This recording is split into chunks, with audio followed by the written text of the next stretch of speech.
In the best social experiment ever conducted in Ark history, I placed 100 people on the Earth at the birthplace of humanity to simulate a realistic civilization.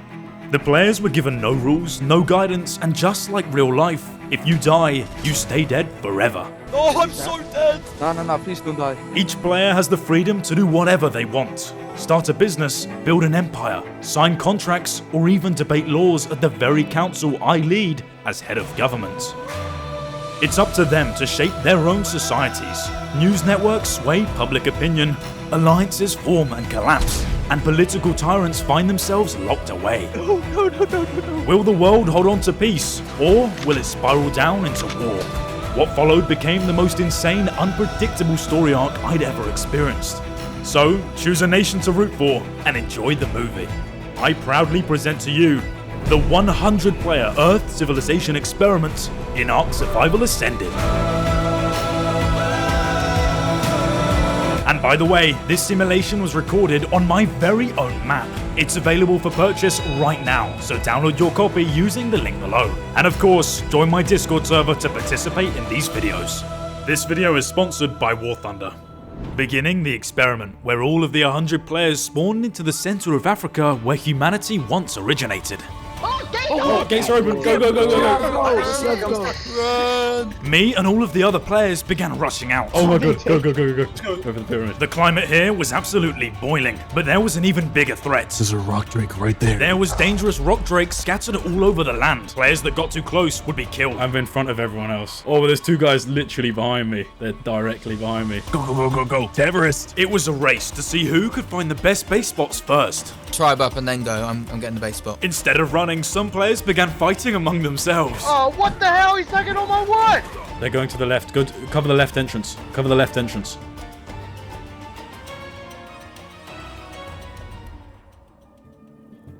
Welcome to day 1, and we first begin on my very own team. We had ran over and set up in Egypt near the Pyramid of Giza. I started out by setting up my tribe and farming a few resources, where I then met up with one of my friends. Whoa, there's a freak. Who's this? Oh no. Once he was added in, I realized I needed food. Has anyone got any food? I've got some food. Come to where you told me to build. Good chap. Nice hair. There you go. Thank you very much. Oh, nice. Moving north from Egypt, I headed up to Jerusalem, as there was quite a nice base spot and I had a plan. We could have that as the court. It is big, but I mean, we could do It's it. massive. Yeah, it is very cool though. Maybe. I would do it. It is big. That could be really cool, to be honest. Me and my team wanted to act as a sort of central government for the server. Of course, I host these events and have seen multiple groups in the past try and do this. I would say this makes me qualified in knowing what not to do. Anyway, to make my successful government, the first step was to establish a law document named the Laws of Eden. I hadn't fully completed it yet, but I would ask for every leader to sign this document and agree to its terms. As me and my team were left to get to work, we moved to the Sons of Leviathan, who had set up their base atop a small pillar in Spain. They were led by an experienced Dutchman known as Hendrik. Yeah, we need to add more metal because the forge is just running without any metal in it. Alright. Once they had forges running, Hendrik directed the team to gather metal and start producing basic tools, weapons and structures. But more importantly, his team was trying to figure out what to name their pteranodons. Name them after electric currents. I mean, we have AC and DC. If we get a female, we could call her Miss Watt. Get your Pteranodon and name it Ohm, and then it'd have little sub-ohms. Having mostly peace and stability in the main base, it meant that some of their players could venture out and explore these new lands that none of them had ever played on before. The Wyvern Trench is just above the Sakura Forest. The what? The cherry blossom trees. Finding a wyvern trench, the Sons of Leviathan would now need to go inside and steal the dragon eggs in which they could grow for the future. Going over to the west coast of Africa, I introduce you to the Eden Daily News Network, led by Mr. Powerpoof. Raft, get me Atlantis. Yes, that's correct. He's building in Atlantis, the underwater city. Surely I'm first. There can't be other teams that got that before me. That was rapid. You see, he's the creator of this map, and when designing Atlantis, he decided to add a huge underwater air bubble so that you could fully live inside. Right, I'm above the spot. I'm going down. Right, I am in Atlantis. Swimming down and falling into Atlantis, he could safely enter with a parachute. But now he would need to help his teammates get down. You coming down? Yeah, I'm gonna have a look and see if I can see you. I really hope that I'm in the right area. It's a big dome with pillars going around the sides. Oh, yeah. Oh yeah, I can see it. We hope we don't drown, that's the thing. Ah, I see you. Sprung! They're behind you. Sprung! Hello. It was a very big fall. I accidentally kind of like... You fell from the wrong side. I was trying to see you fall down. Where's our base at? In there. We're in there. Oh, in there. Yeah, we're gonna have billboards going on these pillars saying Eden Daily News headquarters. Ooh. While the rest of the EDN was gathering up, Powerpoof and his right-hand man Sprung got to work on building the base. Later, they would build a successful news network and release multiple videos explaining everything that's going on across the map. Over in South America, Los Pollos Hermanos was under attack by a wyvern. It's on me. Guys, poison weapons on you. Wyvern coming in. Wyvern coming in. Don't lead it to the base. So far, with only primitive spears and bows, the players stood no chance of defeating this dragon.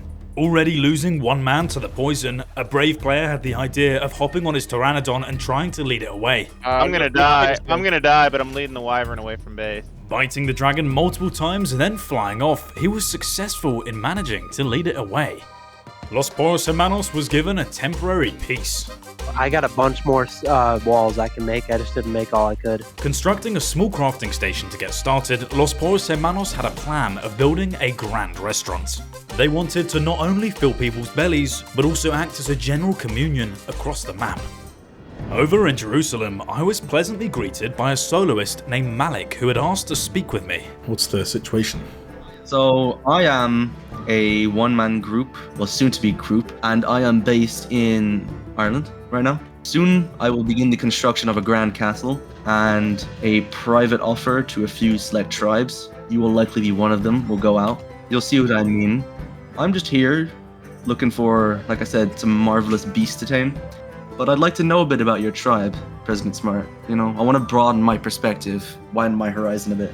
Yeah, so we're the Council of Eden.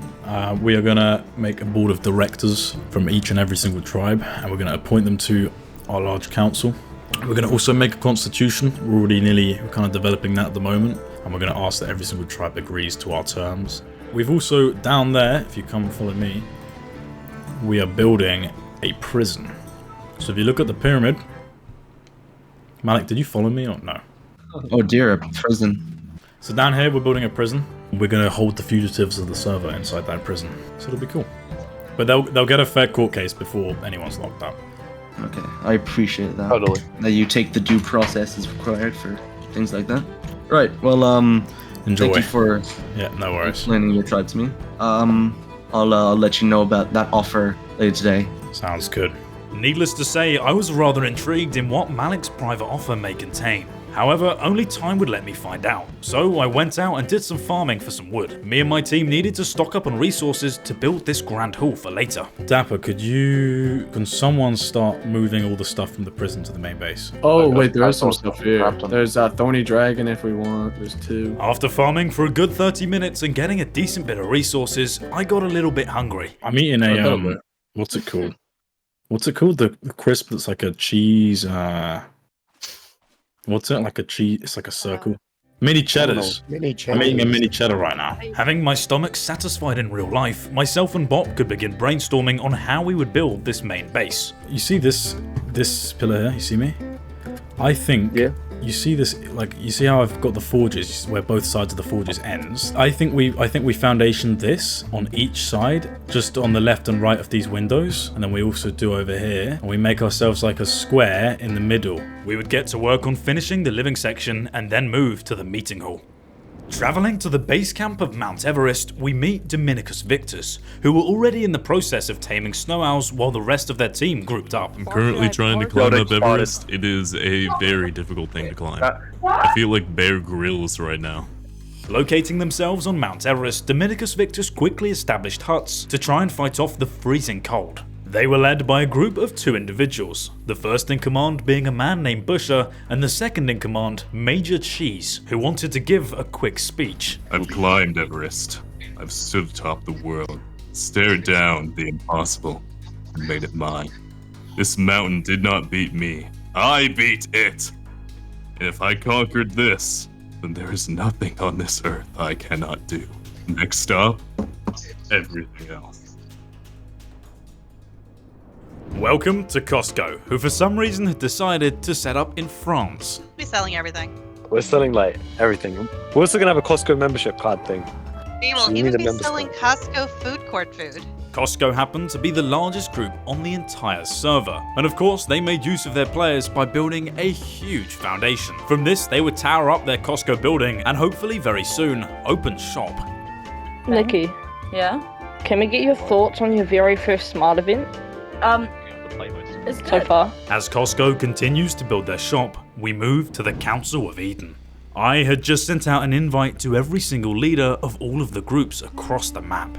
You see, I had just completed the Laws of Eden document, and it was ready to be presented to the public, but I would have to approach this situation carefully. If I came across too authoritarian or too much like someone who's trying to take power, the leaders of the groups wouldn't take it well and my system would collapse. As everyone began to arrive and take their seats, I was preparing to show myself off as a real voice of reason. This is the Eurasian Empire who had set themselves up in Norway. The Eurasian was led by a man named Frog, but his leadership couldn't stop the many elephants that were now charging to attack their base. Fucking gate, get in! Go, go, go! Dinotumor is right in our gate! As the elephants rushed in through the gates, one player managed to close it, but then they had to move through the second. Close the gate, close the gate!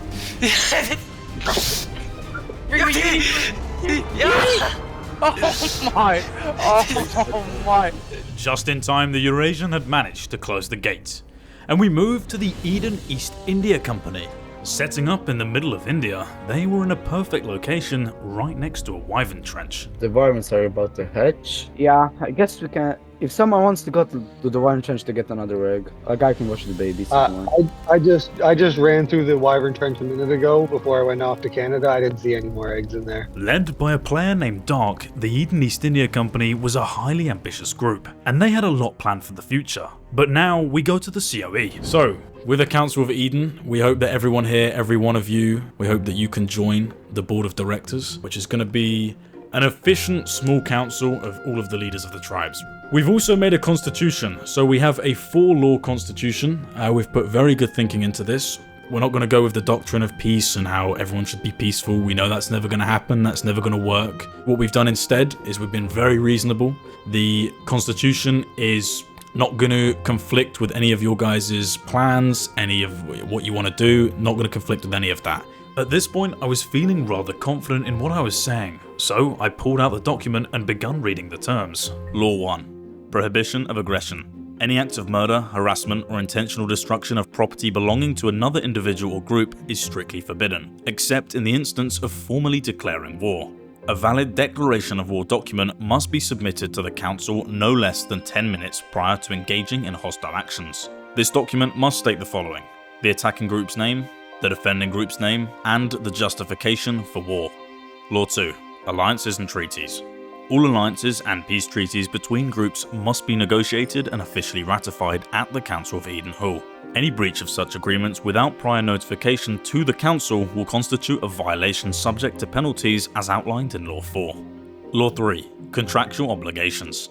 All contracts entered into by groups must be executed precisely according to their specified terms, including deadlines, confidentiality clauses, exchange conditions, and any other stipulated provisions. Non-compliance with any contractual obligations constitutes a violation subject to penalties determined by the Council. Law 4. Penalties for violations. Any violation of these laws shall result in mandatory compensation or resource restitution as decided by the Council. In a case of severe infractions, violators may be summoned to court proceedings and potentially face imprisonment. By signing below, you and your group formally acknowledge your commitment to abide by the above stated laws. Thank you. I felt that this had gone pretty successfully. No one really had anything against all of the terms that I'd laid out. Regardless, the real moment of truth was yet to come. Okay, I'm gonna quickly go around. We're just gonna confirm all of the parties that are gonna be signing the document. When I come up to you, can you announce your name and your tribe? Nikki, Costco, Wholesale. Nice. Will you be signing? Yes, my friend, I will. Perfect. Hong of the Eurasian Empire. Will you be signing the Laws of Eden document? I will. Roblo Escobar. I am the leader of Los Pollos Hermanos. We will be signing the contract. My name is Dark. I am the head of Eden East Indian Company, and yes, I will sign this. Malik McCool, Ardrina Heron, fully agrees to and accepts the terms of the Council of Eden. Glynis, New Zealand. We agree. I'm Hendrik. I'll first have to discuss this with our own council, and after that you'll hear from us if we sign the contract or not. I'm Shoulder Guy from the Tribe of Shouldermen, and I will sign the contract. I am Booth. I am the lead director of the Eden Daily News, and yes, we will be signing.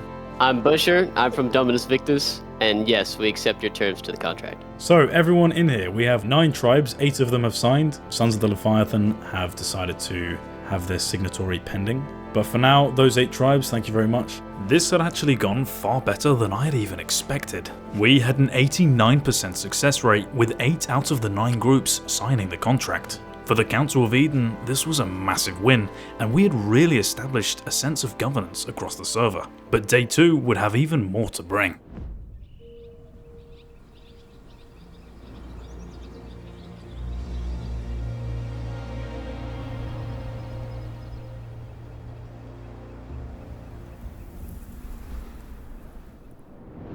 There we go. Okay, cool. Day 2. Loading into day 2, I had a plan to begin with some general base organization, but already I was called upstairs for a meeting. Oh, top floor, yeah, it should be me. This place is beautiful, wow. What lovely architecture. I soon found out that Hendrik from the Sons of Leviathan, who lived in Spain, and Frog from the Eurasian Empire, who had set up in Norway, had been doing some talking and wanted to form an agreement. Frog Tane. Frog from the Eurasian Empire and Hendrik from the Sons of Leviathan. And you're here to discuss an alliance. Yeah. Nice. Well, go ahead. We want a alliance that where we protect each other whenever one gets attacked, and just a peaceful future, basically. We do live quite close to each other, so yeah, I mean, it makes sense. I'm ready for it. I trust you guys. Yeah, in all good spirit. Well, look, would you like me to draft up a contract and I can send it over to both of you? You can have a look and then sign it? Yeah, I'd appreciate that. Okay, perfect. I'll be with you soon. Then we get that signed and sorted. Okay, that's I appreciate that. That's perfect. That's great, guys. Thank you very much. Alright, thank you. I was very fond of this agreement. It was pretty cool to start day 2, and I already have 2 groups coming to me to sign a deal. Plus, to make things even better, I could tell that Frog and Hendrik hadn't come up with this out of fear or pressure. It was clearly just out of general agreement and good standing. Together, they had both made a really good step towards a bright future. Far over the horizon in the depths of India, the Eden East India Company was making a steady headway. The inside of their cave continued construction while wyvern eggs were being hatched. Another female. Yeah, that's actually good. The 140 is definitely good. Yeah, like, that one had yeah, tons of 1,000, food. yeah. The main focus of the players thus far was to go out on their pteranodons, continue to the wyvern trench, and get even more eggs. Under Dark's leadership, they were building up a consistent force of multiple wyverns. Oh, okay, yeah, we're good. We don't need milk for even those guys. Yeah. Okay, cool. But the company's ambition did not stop there. Dark had ordered a few members on a boat expedition down into Australia. He wanted to claim this land as his own. Once a dock was constructed and a few signs placed down, they had now proclaimed this land as territory of the Eden East India Company. For the time being, they would continue to extract the crucial resources present on the island and then ship it back to India. Moving across the globe, we enter peaceful Spain, where it looked like the Sons of Leviathan were living in absolute paradise. Of course, being in Europe, they had the freedom to go out and explore, farm many of the nearby resources, and even had the time to mature a full-grown wyvern. But there was one problem. They needed metal. And in Europe, metal shouldn't be scarce. But seeing as so many groups and teams had set up nearby, all of the nodes were simply being mined, and there was none left. But not to fear, because the Sons of Leviathan would not let this stop them. They had tamed Ankies and Argentavises and would now fly down into Africa, where they could farm the high density of metal spawns. From here, they would do multiple trips, and eventually ramp up a large amount of metal. Oh, metal weighs a lot. Yeah, it does. You can only take like one at a time. Yeah, I can carry 2, but like... Split it in half and place it in the furnaces. Right. In the freezing conditions of Norway, the Eurasian Empire had made some upgrades on their village, as well as beginning work on a mighty castle. Apart from that, the majority of their players were out taming dinosaurs and farming for more resources. This was quite a peaceful team, and they really kept to themselves. No, I I'm don't. about to get to the base with a lot of prime meat.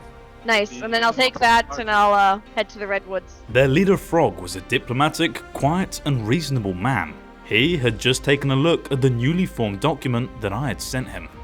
The Eurasian Leviathan Defense Accord. Recognized by the Council of Eden, the following groups agree to the terms. No hostilities between parties, immediate aid if either is attacked by external forces, and of course, this document will be enforced by the Council of Eden. Officially signed by Hendrik from the Sons of Leviathan, Frog from the Eurasian Empire, and myself from the COE. This agreement would act as a foundation for building up our working government and civilization. The other groups would see the official order that we have going on, and they wouldn't want to miss out. On quite a late note, I introduce you to a group of 2 solos, named the Shoulder Men. The Fabi needs fuel. We also need to start producing med brews. They were led by a figure prominently known as Shoulder Man, a chap with very wide shoulders. Him and his teammate Danuli had set up their base in the middle of Australia. Yeah, they've already mined all the metal in the south. Well, that's not very fair. As well as farming a large amount of resources on the island, the Eden East India Company had actually placed a sign on top of the Shouldermen's base saying that they own the land. Of course, to Shoulderman this felt like a bit of an intrusion, so he wanted to bring the problem to me at the COE. In South America, Los Pollos Hermanos continue to face the big problem of wyverns coming out of the trench, up through the mountain, and then into their I'm base. gathering spoil meat from all of our dinos. Okay. Yes, that's a good idea. Out of fear of these wyverns, they had stopped work on the main restaurant for the time being, and instead focused on taming Rexes, Therizinosaurs, and continuing construction on their main base. Here they would build better weapons, tame more dinos, and eventually be able to properly survive these oncoming wyverns. When they were strong enough and the threat had more or less passed, they could begin on the restaurant. In the hall of the Council of Eden, I had Shoulderman steadily waiting as the leaders of the East India Company arrived. Shoulderman. Here we have Dark from the East India Company, and we have Harry from the East India Company. Yeah, so basically I saw in, it was in Australia that you have a sign up saying that it's your property. I just wanted to ask what that actually means. Like, what is... We own all of Australia. Yes, under maritime law. Law of the seas, law of the land. And why do you get to claim Australia? Because we're British. Yeah, exactly. Because you're British, you get to claim land that was previously owned by us. Yeah. Yep. Well, we had it first, so honestly couldn't tell. Because I think that sign determines when the place has been claimed, and if it's not been placed or informed to anyone that you own it, then I don't really think you own it. Where's your sign? Because we have a sign there. Where's yours? Yeah. I'm not claiming to own it. Okay, then there you go. Yeah, there we go. No issues. No problem. I didn't claim to own it, but I still live there. Like, I don't think I want an area. I just want the island to be considered open for everyone, as I don't think it's fair to claim territory. So does that mean we can go in your house then? I mean, yeah, if you want to. Oh, great. We can go there and have a nice sleepover. No, we'll have a look. We'll have a look. So I'm allowed in your base then as well. Whoa. You see what I mean? There's sort of like this confliction of like, well, yeah, you can come into my base, but I can go into your base and do what I want, apparently. Yeah, we never claimed our area was open to everyone, though. It wasn't magically. We went there and then we put a sign down and then said we own it. Finders keepers. Yeah. Well, to be honest, I don't have many more questions then. I think I'll just leave it at that. I mean, I can't argue anything and I can't stop you, Well, so that's all I've got to ask, really, yeah. Solid. While being present in this meeting, I was thinking of a sort of solution that we could muster up together. But already before that could happen, Shoulderman had left the hall. This meant that the dispute was kinda left at that. In France, a massive behemoth of a structure had been built by Costco. This shop really did look like it could sell anything. They had an interesting operations schedule. Pretty much only one player was building Costco. Everyone else simply fueled him while also gathering items to eventually sell. Instead of the manufacturing department working inside of Costco, they were all working out of a tiny little wooden shack labeled the production shelter. There's poop here. There's poop here. I'm gonna pick it up. Inside here, they would deposit resources and craft everything needed to construct Costco. As far as I was aware, they weren't yet open for business, but a player from next door in Sons of Leviathan wanted to test his luck. Hello, welcome to Costco. We are almost open, we're almost ready. If you are here with the rest of the payment for the membership for your tribe, I am happy to take it. Yes, it was $7.50 if I am. was actually 700 straight. I can give you back the extra 50. I can give you the change. That's fine. Keep the change. Donate it. Donate to kids in Africa. We will donate it to the Pegos in need. Please do. And we just live above the Auden, and we were interested in buying black pearls if you have that for sale once you open. I'm not sure we've found those yet, but I will put out a call to the rest of the tribe and we will see what we can do. Yes, please do. Of course. Yes. All right. Thank you you very much for your payment. You are now full members of Costco. Yes. Thank you. I will be heading over once you're open to have another chat then. Taking a half upfront payment and an order of black pearls from Sons of Leviathan, we would have to see if Costco can be a reliable trading partner. In the Council of Eden, I had once again been summoned by Hendrik, who had all by himself invited the Eden East India Company for a chat. So Leviathan and Eurasians would like to propose you join in our alliance, where if one gets attacked, the rest comes in and helps, and no PvP between either tribe. And in any case, if we get attacked or gotten into a lawsuit, we'll all vote the same. Just in that case, we'll have a common interest. Yeah. Yes. I think that's great, yeah. Hendrik, without my help, had got the Eden East India Company to join the agreement with him and Frog. Although now, I did kind of feel like I was left out. So I pushed an idea forward. Is there anything else you guys would like added into the contract? Like, for example, maybe we could do something like shared intelligence? Yeah, sounds good. Sounds good. Perfect. Lovely. As everyone agreed, I first added Dark and the EEIC into the contract and then put in 2 clauses that I had written for myself. The first clause, Clause 6, pretty much says that we are only bound by these 2 terms within the contract. Everything else, the Council of Eden's excluded from. On the other hand, Clause 7 grants us one-way shared intelligence, stating that if any member of the Alliance receives confidential or critical information, it must be shared with me, but I'm not obligated to share anything back, because I'm a government figure.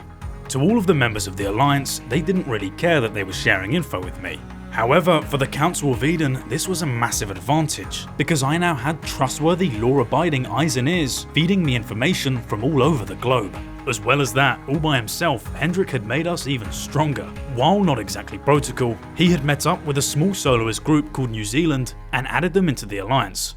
Once I was informed, I wanted to legally add them into the contract. However, one of the New Zealand members named Glenn had reached out to me first. Glenn had stated that he'd recorded a short meeting with Hendrik, and he wanted me to listen. As the global government, I had to know what was going on, and it was good that we had just added the information sharing agreement, because this is what Hendrik had to say. And whenever there's a vote in any lawsuit, we can just, if we have more people, if we have at least half, we can just vote for nothing to happen, and then we're basically invincible from that point. But even then, if we're the strongest group, nobody can do shit, and then we can still pick them off at one at a time, even if you commit war crimes. I was very surprised and felt even a little betrayed, but I cared a lot less about the rigging of votes and a lot more about the threats of maybe committing war crimes. By themselves, the Sons of Leviathan wouldn't be much of a threat, but I had to make sure he didn't poison the rest of the Alliance. I damn well understood that Hendrik was a politically astute person. We would need to be careful. Although before we continue, I'd like to introduce you to War Thunder. If you're into realistic combat and massive scale battles, War Thunder is the best military game out there. It's a free-to-play MMO where you can jump into tanks, aircraft, helicopters, and naval vehicles, all based on real-world machines. There's realistic physics, detailed damage models, and battles that actually reward skill and positioning. You can play as a solo, squad up with friends, or even join huge PvP battles from players located all across the globe. As well as that, right now, War Thunder has a bonus that works for new and returning players that haven't played for 6 months on both PC and consoles. You can go ahead and claim this very bonus by using my links in the description or pinned comment. A massive thanks to War Thunder for sponsoring this video and making the content possible.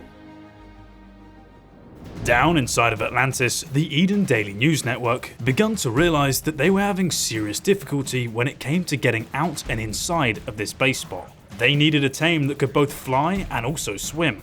So they flew south down to Antarctica in search of Managamas, a tame that can carry 2 riders and is one of the fastest on the map. How do you just trap it and shoot it, right, Managama? Yeah. The trapping's the hard part. Yeah. Yep, it's a hard part. 140 mana. Oh my god. Finding an incredibly rare, nearly max level Managama, they would now have to trap it. This is going to be mental, by the way. While Mr. Powerproof tailed the Managama, the rest of his team placed down a smithy and begun building large stone dino gates to try and trap it. Next, they would have to wait for it to land and sneak down the placement. Cool. We have just trapped it. So his teammate Emre had got the gates over the manor, but along with it, a dire bear was also trapped. Yes, lovely. Well done, Emre. Killing the dire bear, they could now focus shooting it with narcotic arrows. Right, I have run out of arrows, Emre. Don't know about you. Poof quickly flew down to the mobile smithy and begun crafting more. I have a slingshot if you run out of arrows, Emre. While he was away, Emre continued shooting. Thing's nearly dead. Like slingshot it and one of you could just... As their supplies were going low, the manor was knocked down. Heal it with the... Yes! No. There we go. Get it out. Oh, yeah, it's out. It eats raw meat, doesn't it? To finish the taming process, they would put raw meat inside its inventory and then simply wait, guarding it from any wild dinos. I was invited by Busher from Dominicus Victus to view the complex they had made on the base camp of Mount Everest. Welcomed in open arms, they gave me a tour. You can go ahead and take a tour around. I guess we'll have a little platoon guide you around. So up here we have our crafting station. Nice. We treat the Indie Forge as a giant top hat on the base. Cool.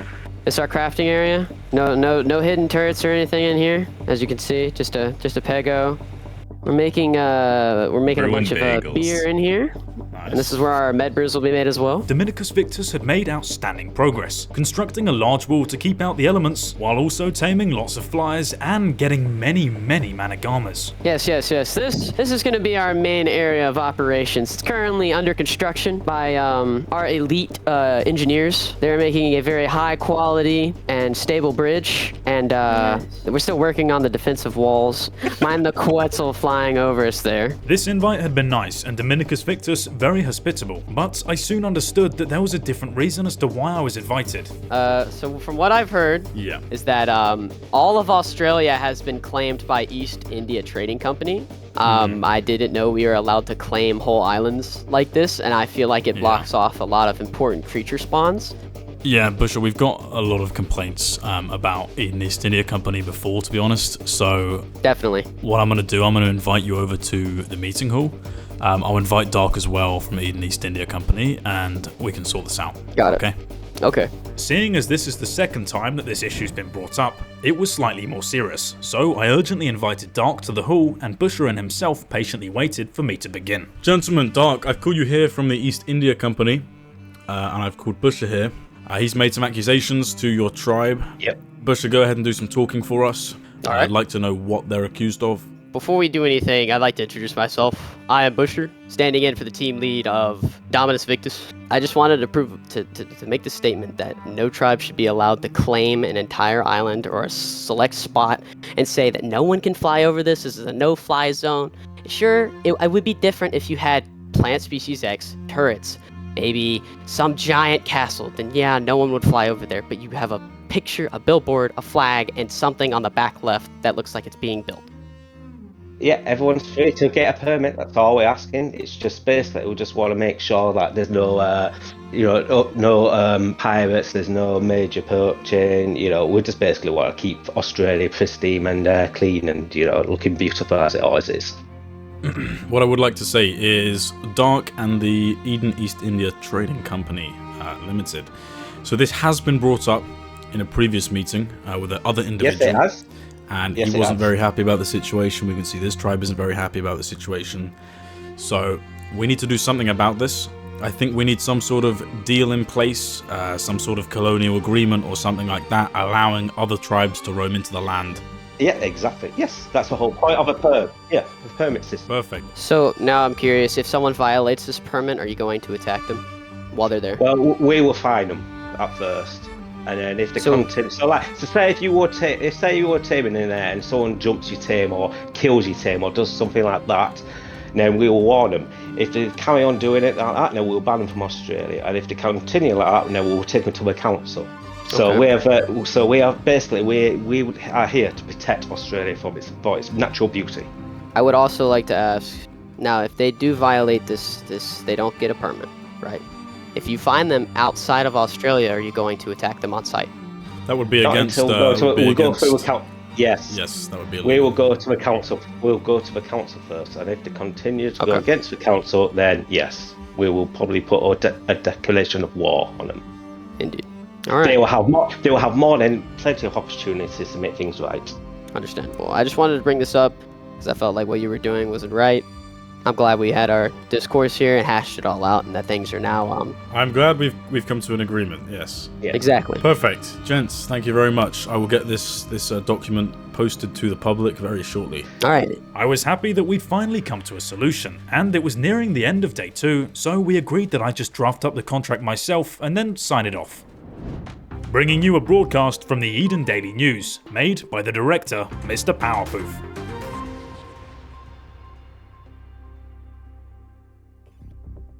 Hello and welcome to Eden Daily News. We are a neutral group who strive to post only the most accurate and relevant and correct news. I hope you're having an amazing first couple days of the event, and with that in mind, let's get started with our first team located in South America. This is a team called Los Pollos Hermanos. They aim to create a chicken shop and hope to sell dodo burgers at the upcoming opening of Costco. Speaking of Costco, let's head over to their warehouse somewhere in Europe. This is Costco, a shop where people can buy their tames and buy goods, and they're aiming to open on the middle of day 3. However, to enter this Costco, you will be required to own a membership, costing a cheap price of 150 metal. Moving on, we focus our attention to the Shouldermen, a duo who aim to defeat the boss. However, they decided to keep their ideas as to what they're going to use the element for a secret. They did, however, note that they had noticed a sign outside of their base, mentioning that all of Australia had been claimed by the East India Trading Company. This deal with the East India Trading Company and the colonization of Australia has indeed been legally signed and agreed upon by the Council of Eden, a team of people who intend to keep tribes who have signed the laws of Eden in order. That just about sums up this report for today, and we will be back tomorrow. However, please stay tuned as we have many more news and interesting reports that we would love to cover in our broadcast, but due to time constraints, that will be all for today. Eden Daily News, signing out.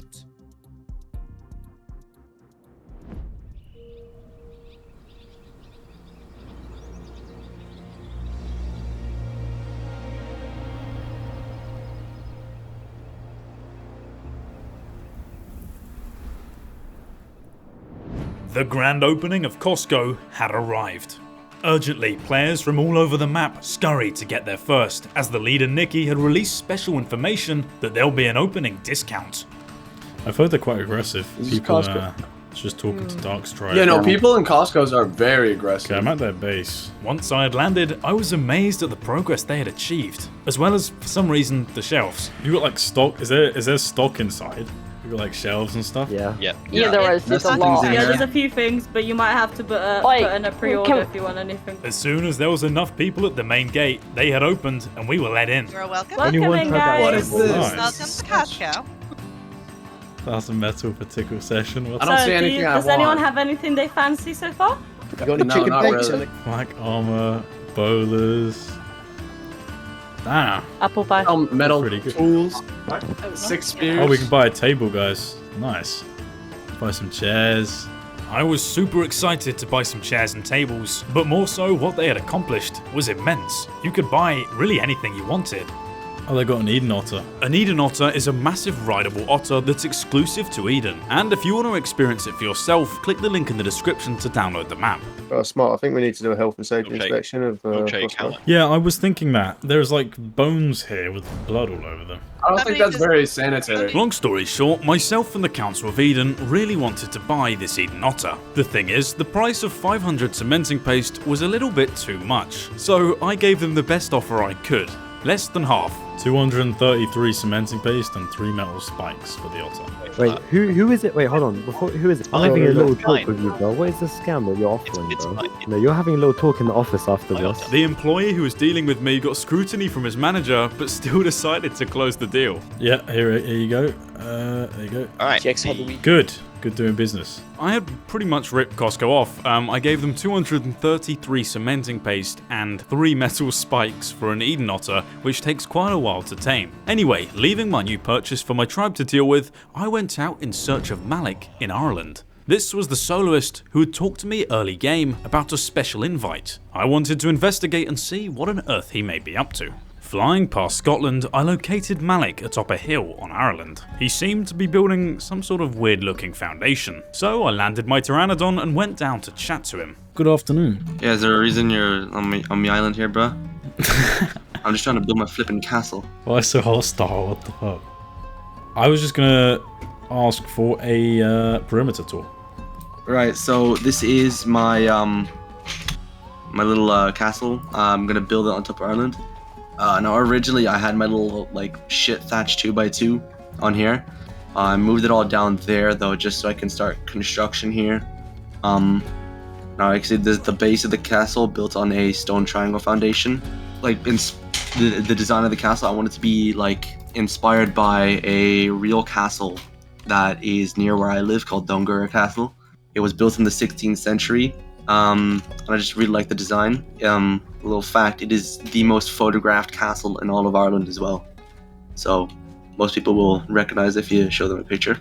Don't feel left out, because as an Englishman, I did not recognise what on earth kind of castle he was talking about. Anyway, after enjoying my stay at Malik's base, I hopped on my Pteranodon and headed south, because I had heard a rumour that someone was building the Lighthouse of Alexandria. That was decent. Oh, I see the Alexander the Great guy. He's building a massive thing. The Lighthouse of Alexandria is an ancient real building that was built in 280 BC. It was actually meant to be built in Egypt, where the city of Alexandria actually is, but this player decided to build it in the middle of the Mediterranean just above Algeria. It's in the wrong spot. Yeah, it's not really... It was time to leave the poor guy alone, because I had to go to the Council of Eden Hall, where a very important meeting was about to be started. All of the leaders of all of the tribes had been invited to talk about the Australian Colonisation Act. Last night, after talking with Busher and Dark extensively, and having a chat with Shoulderman the day before, I had signed the act and would now go over it with the Council. I'm going to go over the Australian Colonisation Act that we signed yesterday, and this was signed under myself, Dark, who is the leader of the Eden East India Trading Company, and also under the supervision of Busher, who is from Dominicus Victus. So, this is a public declaration of the colonisation of Australia. After multiple meetings, the Council of Eden has come to this conclusion. Number 1, the East India Trading Company has officially colonised and claimed Australia as its territory. Number 2, activities such as resource farming, dinosaur taming, and building structures on Australian territory controlled by the Eden East India Trading Company are strictly prohibited without an official permit. Entry onto their territory requires obtaining an official permit. The cost of a permit is 500 metal per entire civilization or national group. Once acquired, the permit provides unrestricted and unlimited access for all members of any group who has the permit.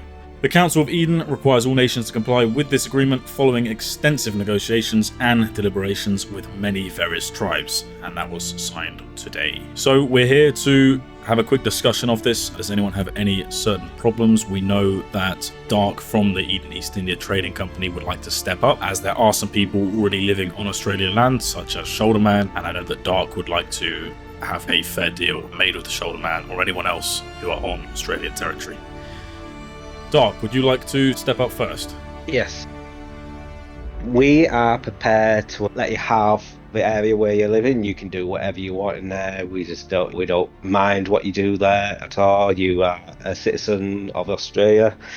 My intention was to own Australia, to keep it open for all parties so that certain individuals don't build huge mega bases there and block resources for anyone else. That was my intention from the get-go. And I hope we can all work together and have a very brilliant and mutual relationship with each other. That's your proposition, so I own my specific area, and the item will be sold out to other people. I'm going to have to decline your proposition, because I do not agree with not only your tribe's claim of the island, but also the way that the council has handled this. I believe that the council have given this act over in a bad way due to the fact that I was not included in the discussion of this act being prepared when it affected me the most. as this is a council, I expected these decisions, which impact my tribe a lot, to include everyone, to allow for other people to put their voice in. First things first, Shoulderman, I do agree with you on that first part. We got the contract prepared yesterday with Dark and Busher. We do apologise for not inviting you to that meeting yesterday, but I would like to find a resolution. What resolution would you like to come to, Smithy, in relatively straightforward terms? I would like for the act to be completely abolished and a new one be placed that, I guess if we're going off this claiming, that I own the island. Anyone is allowed to tame dinos on it and get resources. It will not be restricted by a tax. I won't be taxing anyone.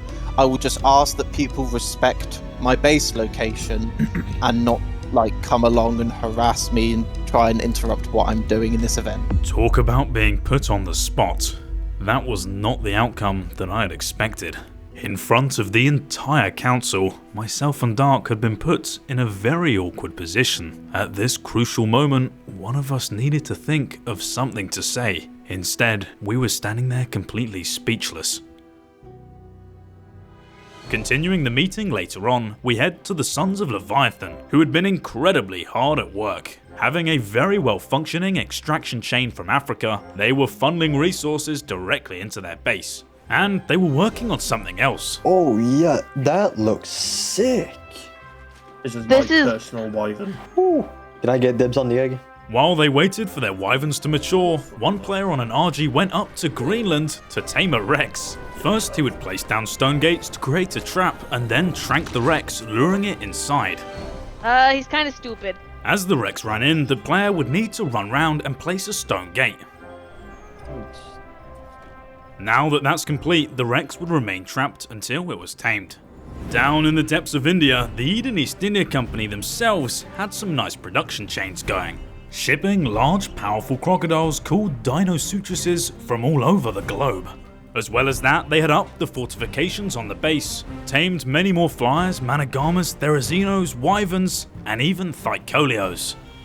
Two of the members of the company had also gone round constructing tourism booths for people to visit. Although not military bases, they really did have a presence all over the world. Well, you heard it here. At least it's been recorded that we do own Australia for the record. As myself, Dark, and the rest of the council was still inside of a meeting with Shoulderman, the soloist named Malik had sent out an announcement from Ireland. It turned out that he was hosting a talent show named Eden's Got Talent. This invite was sent to everyone that wasn't in the meeting, and as the players piled up, Malik got ready to begin the show. We'll give people some time to start filing into the seats and coming over here. And let me get the prize ready as well, the medal I promised. Giving out a grand prize of 2,500 metal, the stakes would be high. Right, I'm seeing more audience than I expected. Are we all ready for Eden's Got Talent? Yeah! As everyone got to their seats, the first up was a man named Tiny. I'm gonna show you the Gerbo trick shot. Ready? Alright. Okay. Bang! Oh, impressive stuff. Whoa! Impressive stuff there. Next up was an EDN reporter. Okay, I am what's sprung of the Eden News. Okay, so are you ready? Are we all ready? The judge is ready. Lava chicken. These lava chicken, yeah, it's tasty as hell. Ooh, mama sees it, now you're ringing the bell. Crispy and juicy now is, yeah, you're having a snack. Ooh, super spicy, it's a lava attack. Encore! After seeing that interesting act, we now have the host of the show, named Malik. You can't win, by the way, otherwise that... Have any of you heard of KSI? Oh no. Oh no. I'm in the and they froze. So yeah, that's it. Oh. If you do want to see more of these terrible talent shows, please do subscribe. Anyway, next up we have Busher from Dominicus Victus. Once again say that this goes out to all the OGs out there. All y'all know about this song. Everyone should know about this song, and if you don't, there's a problem. So way back in the mine, got our pickaxe swinging from side to side, side to side. this task a grueling one. Hope to find some diamonds tonight, night. Diamonds tonight. Heads up. You hear a sound, turn around and look. Peak cinema.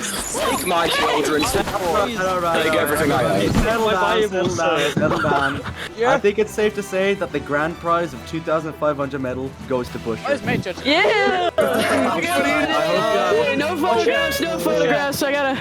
What's up? I hope you have something to carry all this. You can take my Minecraft I can carry it. With that amazing performance, Busher had won the show and was gifted 2,500 metal.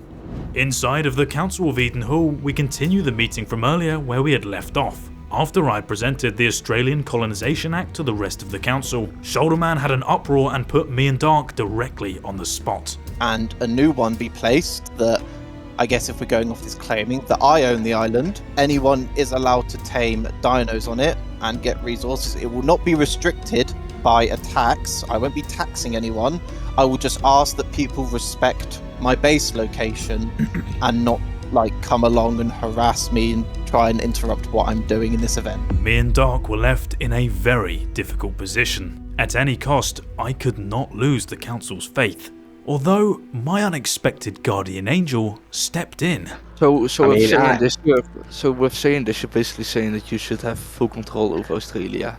I'm basically saying that they shouldn't have this act saying that they own it, because I don't believe that they should own it. I believe the island should be, of course I live there, but I do not mind people coming over there and taming whatever they want if they need something over there. Hendrik had shifted the blame away from us. We should do a split ownership of Australia, so that at a certain longitude or latitude a border is located. I actually like that plan very much, because all of the things that Dark has said about what he wants to do with the island and helping people and all that stuff, that sounds like a very good thing. And it also gives Shoulderman quite a sizable chunk of land, which he has free reign to do as he pleases. And yeah, I think that's a pretty good solution. Shoulderman, what are your thoughts on that? It sounds reasonable. I just feel like I've been disrespected with how this whole situation has gone, and and that wasn't our intention. If we knew you were there, it would have been completely different. I would have approached you. I would have sat down by the campfire and we would have hashed it out. I think what Hendrik is proposing does sound reasonable. Shoulderman, can we come to an agreement on this? Hendrik intervening and then all of us continuing to calm the tensions had seemed to be working. But then someone new arrived. This is Major Cheese of the Dominican Republic, who was here. Are you yesterday. at the meeting hall, Cheese? I am at the meeting hall. I'm actually right here. If I may say something while Dark is still here in the call. Can I help you? Yeah. Yes, apologies for my delay, though I see the story's already been told without the full cast present. Let's not pretend there was a simple land dispute. Shoulder Guy still holds half the territory and is not a trespasser, but a rightful occupant. What did it come to? Did he get his land? Did he get a fair share? I have to ask Shoulderman if he feels like he's got his fair share. I'd say I got what I could out of it, and it's just been agreed to. Not only did Major Cheese disrupt my meeting, but he had also made my own tribe question Dark's group. Dark, what's the East India Company's benefit to owning this land? If you're not taking any resources for yourself, you're not taking any of the money, the metal yourself. They're trying to build a civilization.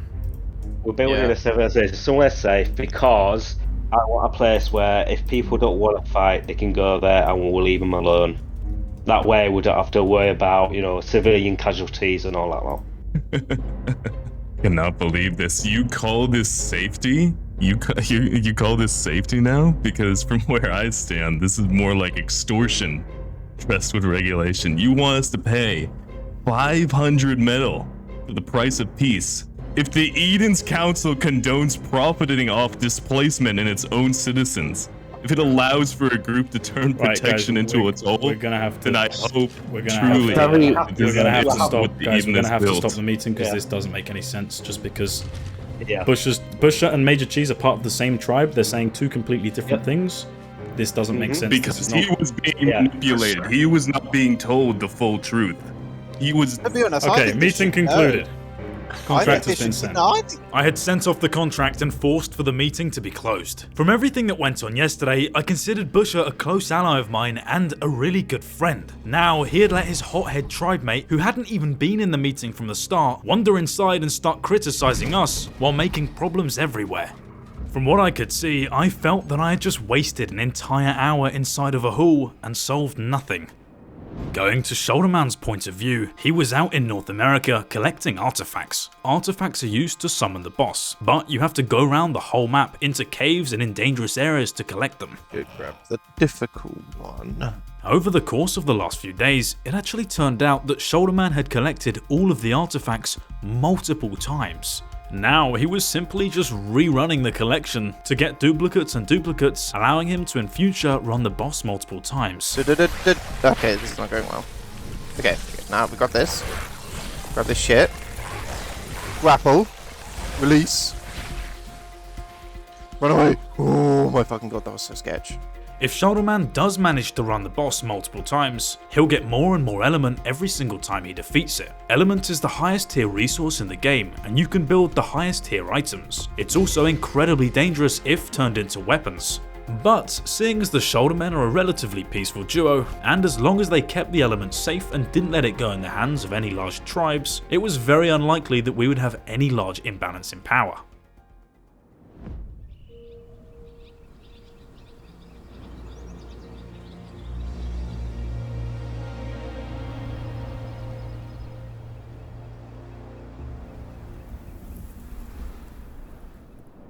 Beginning at the Sons of Leviathan, there was some deeply disturbing news. Costco and Gromy is heading on over to our base. Are you serious? Yeah, on Owls. High alert, high alert, high Oh, alert, high alert. they're right there. They're coming in there. Leviathan members were rushing to positions because it looked like Costco was oncoming. Hendrik just messaged me. They've attacked. Guys, just hold the border. Just hold the border for now. Don't go past the border unless they. Alright. As to why on earth Costco would attack Sons of Leviathan, no one had any idea. But it didn't matter, their front gate had been blown up. And to our detriment, the Council of Eden had also been blown up. We had only just logged on and were in absolute confusion as to who had done this. But to make matters worse, the Eden East India Company had been hit. Both Hendrik from the Sons of Leviathan and Dark from the EEIC were quick to contact me.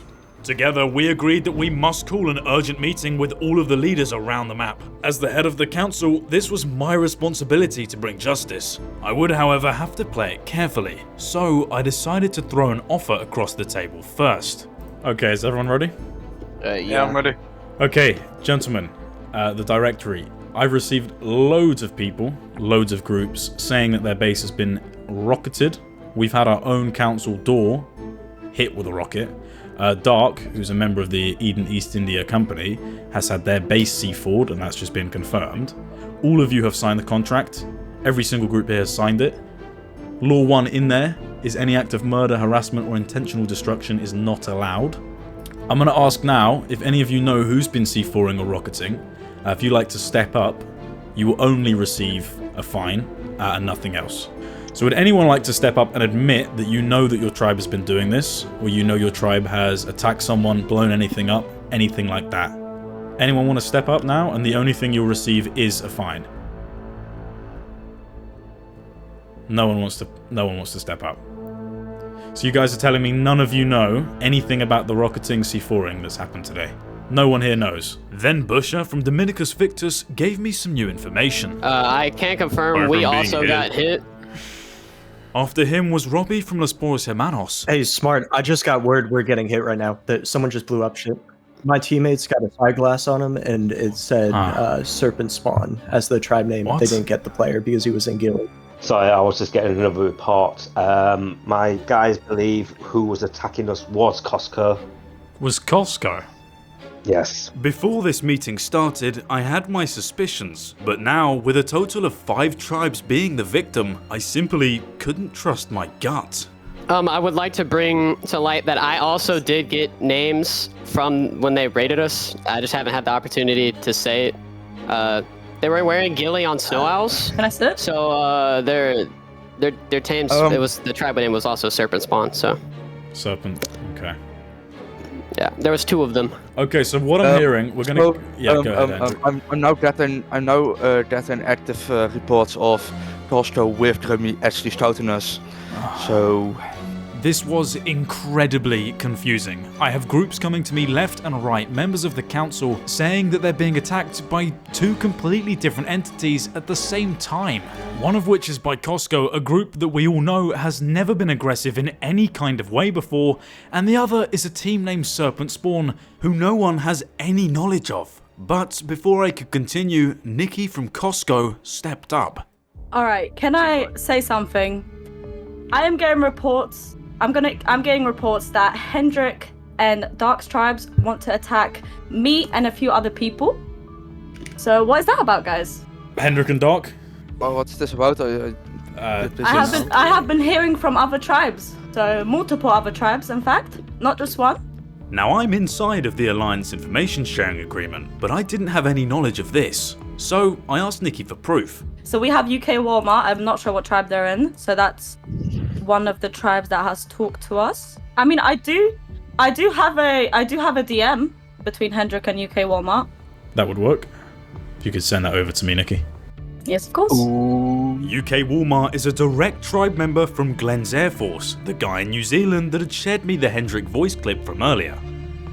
Nikki now shows me a DM between Hendrik and UK Walmart, clearly showing that Hendrik is going to kill Nikki. Unfortunately, this was just too far. I would have to share this to the council, and when I did, there was no defending Hendrik. Okay, I have received some solid evidence from Nikki's group. It just seems a bit strange to me that the people that are claiming that we are attacking them are the same people that are in an alliance.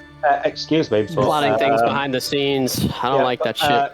Yeah, this was really, really bad. Because of Hendrik's DM, the entire alliance that, keep in mind, that I was in was now getting called upon, saying that we were plotting things behind the scenes.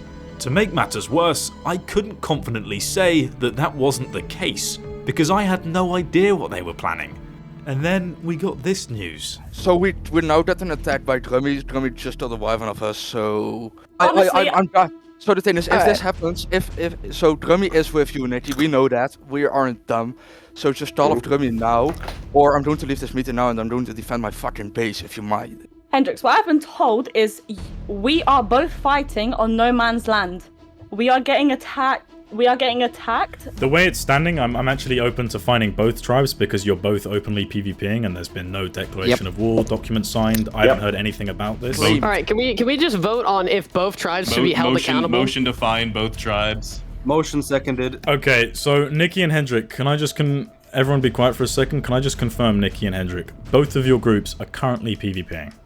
Yes. Yes. Okay. At this point in time, I would have to find out later who had initially started the conflict, because right now, both groups were still in the midst of PvP, and players would be dying as we're sitting here speaking. Myself and everyone else inside of the council urgently asked for these two teams to perform a ceasefire. Okay, first things first, Hendrik and Nikki, both groups need to stop fighting right now, ceasefire. Now that the ceasefire was ongoing, I wanted to ask the council if we should vote on these two teams. Remember, they had still broken Clause 1 of the official Laws of Eden document. I would like to quickly ask if everyone agrees with me. Should we be finding both groups? Yes. Yes. Yes. Yes. Yes. Yeah.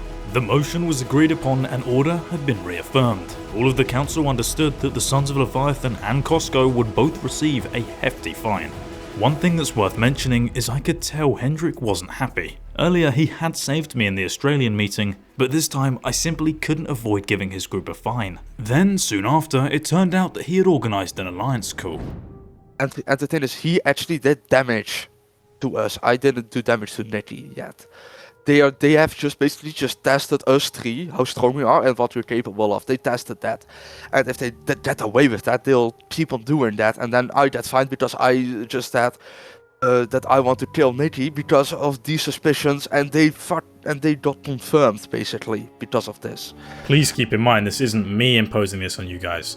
This is me putting up the suggestion, allowing the voting, and then everyone has voted. So the thing is basically, if they don't get fined for the as the things they did on us. Oh, they're getting fined. The council's voted that both tribes get fined. We have to go through with that. Yeah, but then the thing is, we should only get fined for one thing, and they should be fined for 3 things. If that doesn't happen, then we will probably just completely disobey all the rules that you've stated with the first agreement, because then you're actually just putting us on the backside, basically. Hendrik was trying to openly blackmail me in front of Dark and Kong. He was threatening to break the laws within the Laws of Eden document at my detriment. But that wasn't even the worst of it. Nearly straight after the call, I was asked to come upstairs because Dark, Hendrik and Kong were waiting for me. We are here because of Costco bothering us, attacking us, and because of that, we want to wage war against them. And the reason for war is... What do you think? They have been blowing gates up, they've been messing with our teams, also fighting against some of my friends outside the Alliance. Okay, I do not condone this war. However, if you would like a document to be signed, we shall do so. So, Sons of Leviathan, Eden, East India Trading Company, Eurasian Empire, hereby officially declares war upon Costco Wholesale. The state of war shall persist until formally revoked or until one side surrenders or is decisively defeated.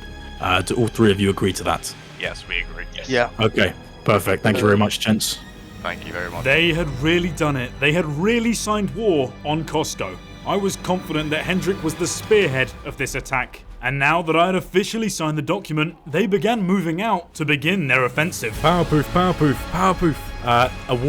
The declaration of war has been signed. Ooh. I'm going to require you to quickly go over to the Costco Wholesale base. Yep. A war will be ongoing there. We need live news on the case. What base is that? Costco?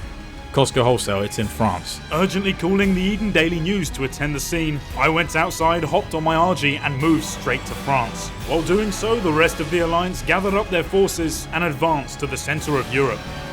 This would be a massive war, a 3-side coalition versus the largest tribe on the server.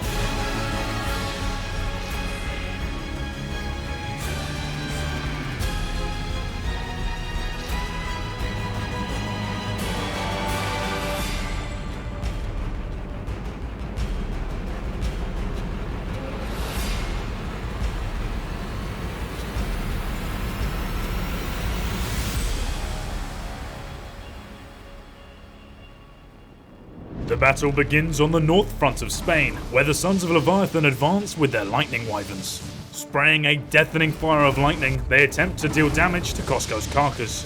They have a silo, they have a silo, they have a silo. Silo coming in. With a Ficolio, Hendrik pushed forward. Oh, that's you guys. I was like, where the fuck is the gate open all the time? Yeah, got him. One Nice. That was Grammy. Live on the scene, there has been an outbreak of war against a coalition that's formed, and they're fighting the Costco Wholesale. As myself and the Eden Daily News were watching this go down, Leviathan ordered another general push. Go for Karcha. Go for Karcha. From the sky, you could soon see that the Eurasian Empire was also closing in. He's dead, he's dead. Sing, you killed his Phoenix! Oh, Karkar incoming! However, Costco had Carcass, whereas Eurasian did not. The second Costco saw that Eurasian was on smaller tames like Rexes and Utis, they pushed in with all of their force. This is such a hectic war. In the meantime, Leviathan attempted to support Eurasian from the sky, but it wasn't looking good. Oh crap! My UD's about to die. Help! Eurasian was getting absolutely obliterated, and all of their low-level small tames getting killed off. Oh god! Help! My UD's dead. As players got dismounted, Costco continued to hold the pressure. Oh help! I'm being chased. Eurasian players were scurrying round on foot, but no one was assisting them. No! I'm dead! Inside the EDN Zeppelin, we were analysing the war. Oh, the wyvern died. They're losing quite a few, to be fair. They're down to only a few more. Oh god. Who's winning? Oh my god. It's getting hectic. It's hard to know. The war had 2 fronts, one on Leviathan's wall and the other at the Costco main base. But from what we could see, Costco was killing a lot of coalition players. Someone on theory to go meet Granite. In the Costco war. Boil it Lock them in, lock them in, just lock them in and bomb it. Lock them in and bomb it, lock them in and bomb it. Hoorah! Yeah, Nice, you killed Dark! They had killed Dark, the leader of the Eden East India Company. Once he was dead, Costco continued to push out and kill more players. Oh, I'm so dead! No, please don't die. Many players from the Coalition were dying left, right and centre, and from what we could see on the EDN Zeppelin, there was no Coalition ground resistance. Yeah, mine's too. Oh, no, somebody's dying. Okay, I got dismounted. I got dismounted. Karcher is after me. I'm dead. I'm so dead. I killed one of their wyverns. Leviathan's wyverns started to run out of stamina and then dropped down to the ground. Costco Wholesale. No, they still have the carcass. Oh. Wait, is it Costco versus... Yeah, it's Costco versus Costco on the carcass. They're both 2 carcass against the snow owl. Yeah. With many tames and many players left dead on the battlefield, the war finally looked to be slowing down. But it really wasn't clear who on earth had won. Has the war concluded? Not really, not fully. There's still people fighting. As people finished up biting what looked to be unmounted tames, I headed back to the Council of Eden Hall to try and recoup what had gone on. Soon after, an EDN member had joined the call to share some new information. The coalition between the 3 people is basically 2 of them left. What? 2 people? Wait, 2 people? Yeah. What? Yeah, 2 What? people out of the entire thing. Oh my god. I've got no clue. So Nikki's gone in and basically asked them, do you want to surrender? And like, we'll cut this out now. And they've both said, yeah. They want to kind of talk like terms of a surrender. Oh my god. Wait. Out of the wait, Sons of Leviathan's all dead. What? The Coalition had utterly and totally failed. They had lost this war against Costco, and according to this EDN member, there was only a few players left from, I believe, the Sons of Leviathan. As I went upstairs for this surrender meeting, I had found out that Hendrik was alive, but had sent a member called Green Onion to represent him because he didn't want to face the embarrassment. Green Onion from Sons of Leviathan. How many people do you have remaining? 2. 2. Wow. Nikki, how many people do you have remaining from Costco? Well, we lost 1 person. Only And 1? We lost Grummy, unfortunately. Our single mother. I miss him every day. But we Wow, lost, so Costco really has, in this war, Costco has defeated the Alliance single-handedly. 100%. 100%. Wow. What terms would you like to come to a conclusion Yeah, what are we thinking? We would like you to surrender. For what we lost, we would like 3 snow owls, a quetz, and a theory. 3 snow owls, a quetz, and a theory. I think we can make that happen. Leviathan, the last remaining member of the Coalition, had done a full surrender, even going as far to compensate Costco. So peace has been reaffirmed. Green Onion, you agreed to get Costco a few tames and things like that, so that they guarantee the end of the war. Perfect. We will sign a document later about that. Sounds good. And I'm happy this has come to a resolution. Okay, we finished? Yeah, I think so. Lovely. Thank you very much, guys. This ending was just not what I was expecting. I thought that the Coalition would absolutely destroy Costco. A team that had set themselves up passively and wanted to only sell items as a shop had pulled off one of the most amazing defenses I had ever seen. As day 4 comes to a close, I bring you a broadcast from the Eden Daily News made by Mr. Powerpoof.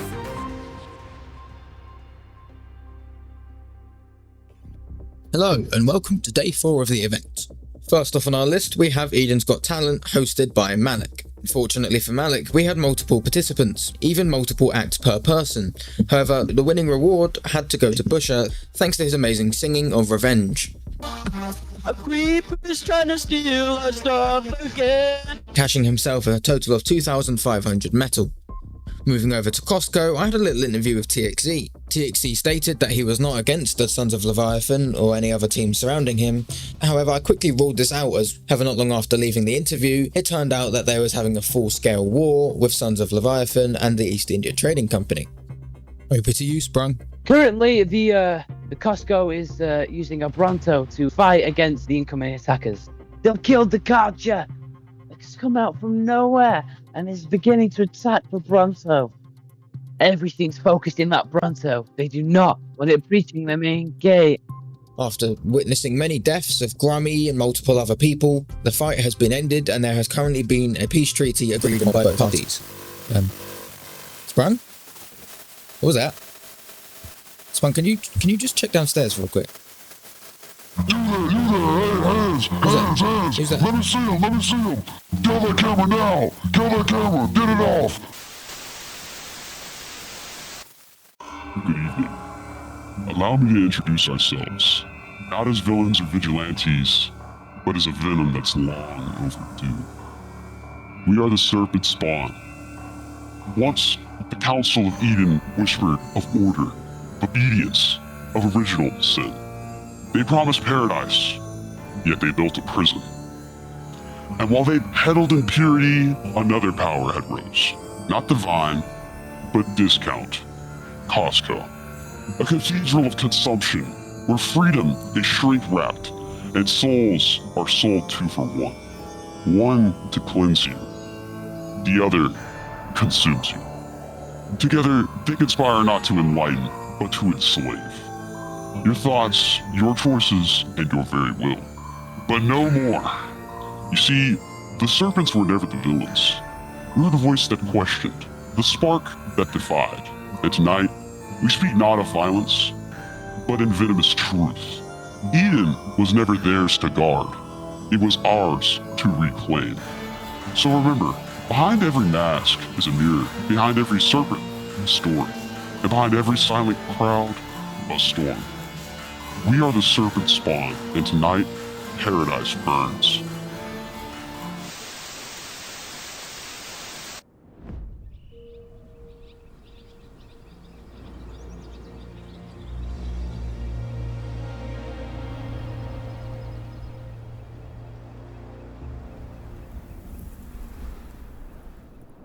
Myself and everyone else remaining had watched last night's EDN broadcast. Of course, it was a little bit disturbing, and none of us really knew what to make of it. But I did ask myself one question. Who do I know that absolutely hates Costco and the COE? We'll probably just completely disobey all the rules that you've stated with the first agreement. Yeah, we're probably gonna put like a war crime thing for like a bounty for Hendrik. I was probably gonna do that yesterday because he was fully. He said directly to me, and it was Kong in the VC, Kong and the head of the East India Company. They were both like, "What the fuck?" But he just said straight to me, he was like, "I'm just gonna break law 1 if you don't like help." I wasn't 100% sure that he was behind the Serpent Spawn, but I was pretty damn set on the fact that he must have something to do with it. On the broadcast, it was very clear that the Serpent Spawn had a real problem with Costco and the COE. I now planned to hold a fake meeting for Hendrik so that once he arrived, we could trap him, arrest him, and then take him to the prison for further questioning. Yo. We want to do a alliance meeting with you, Hendrik, and Nikki, if that's alright. You're able to make your way over to the COE? Well, we're very busy currently, unfortunately. But what would it be about? Just an alliance formation. Guys, do we want to go there? You should go, I think, yeah. So Nikki wants that meeting with us then, or? Yeah, Nikki wants to do the meeting. Can we have that in half an hour? Half an hour? Yeah, so in half an hour. Rusty will also be there. Rusty? Okay, cool. Sounds good. This was pretty good news. Hendrik had agreed to the meeting, and he wouldn't bring Green Onion along, only Rusty. Seeing that myself and the COE have a total number count of 7 players, the odds of successfully arresting Hendrik looked good. So as we waited for him to arrive, we go over to Los Pollos, Hermanos. So all Rexes have saddles, all fairies have saddles. They were making substantial progress on their base and the surrounding teams. But more so, they had finished and finalized their restaurants. When this news was released to the public, everyone from all around the map rushed over.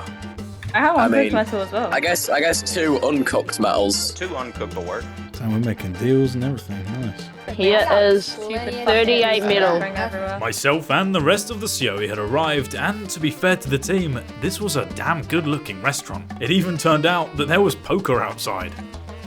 It's the president. Hello, Smart. Afternoon.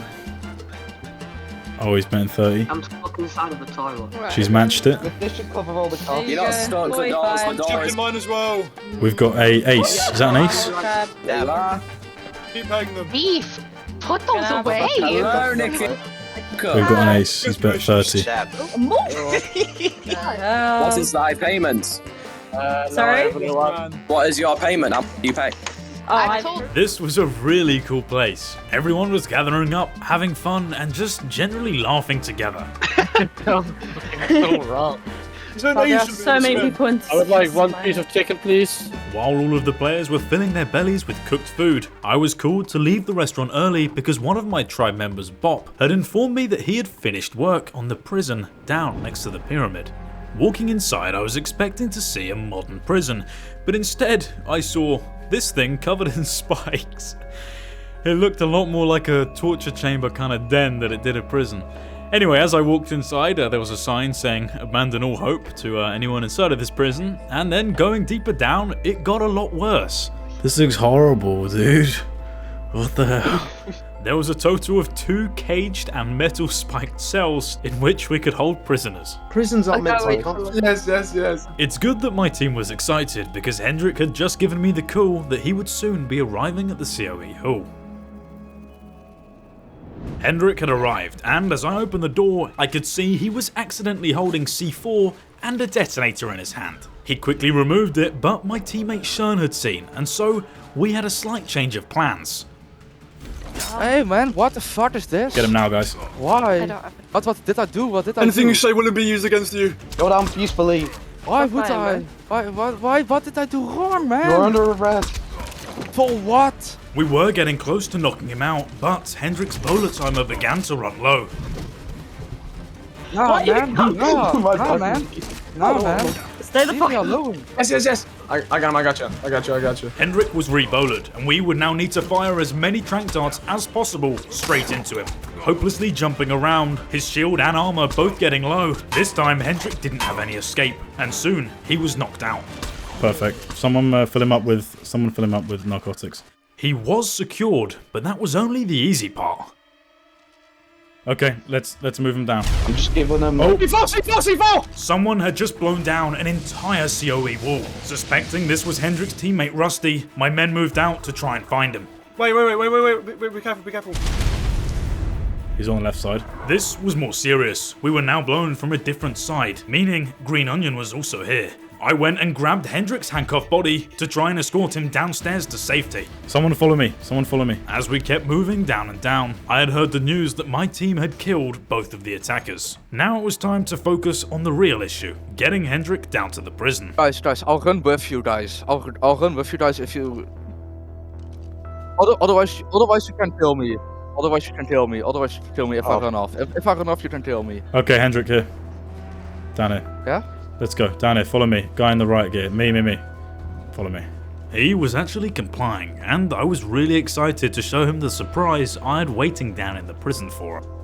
Let me know when he comes through the front gate of the courtyard of the pyramid. Oh, for fuck's sake, you're going to put me in the jail, right? You see, before I went and visited Hendrik, I asked one of my tribe mates to go and pay a visit to Malik.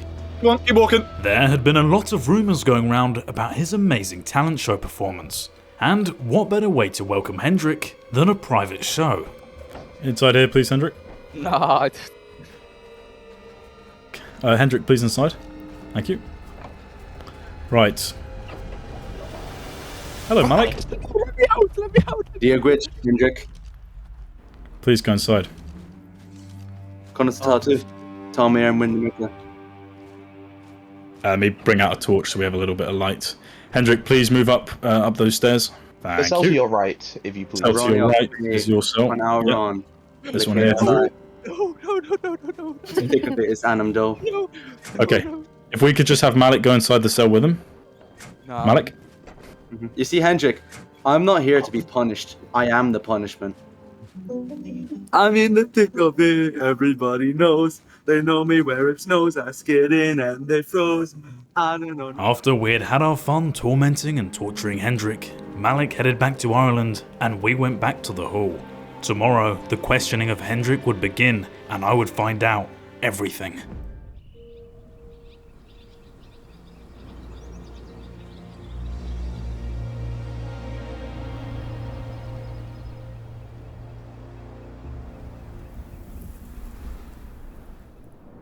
Knowing that our number one enemy was locked up, everyone in the Council of Eden began day 6 on a very relaxed note. I had also made plans with Nikki, the leader of Costco, for her to come over to the COE Hall where an alliance treaty was going to be planned. But as we were moving to get seated, I was interrupted by a broadcast which I was definitely not expecting.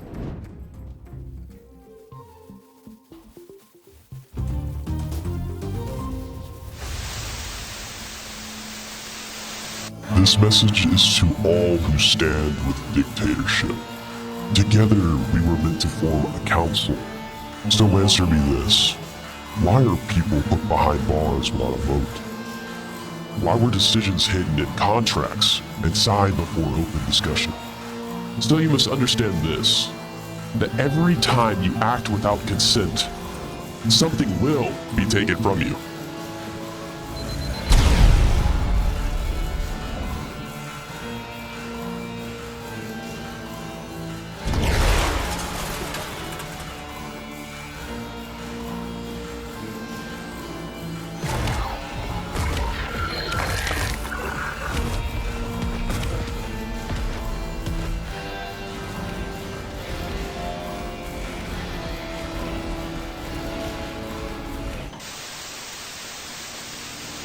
We had Hendrik locked up, but it was clear the Serpent Spawn was still fully operational. From that last compilation of clips, it looked like they had killed the entirety of Dominicus Victus. And for me, it was a real hit. They were one of the organized and strong teams remaining, and even though they had Major Cheese, I did consider Busher a good ally of mine. Right, let's go. Leaving all of this behind, there was only one real way I could find out what is truly going on behind the scenes. And that is to go and ask Hendrik myself. I needed to interrogate and really question him to find out what is going on. As I arrived at the prison, I found out some bad news.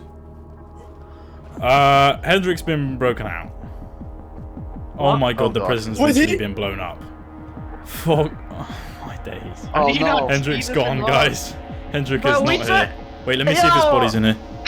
He's not here. What was that necessary? Yeah, Hendrik had been blown out by a very organized group that had used a damn lot of C4 on this prison. This escape had been done properly, and Hendrik's body wasn't there, meaning he's still alive. Regardless, there wasn't time to waste. Me and the COE needed to find out when this was and how we could maybe track Hendrik back down. How long ago was this? Was this last night? No. I mean, we can go check Leviathan's Okay, face. we're gonna declare like a... should we arrest him or should he be... Oh, it literally happened like a couple minutes before. He should be killed. Okay, say Hendrik is not wanted dead or alive. Yeah, dead or alive. If we can get him alive, guys, get him alive. If we can get him dead, then, you know. Yeah, we're gonna need Hendrik hunted down. Dead.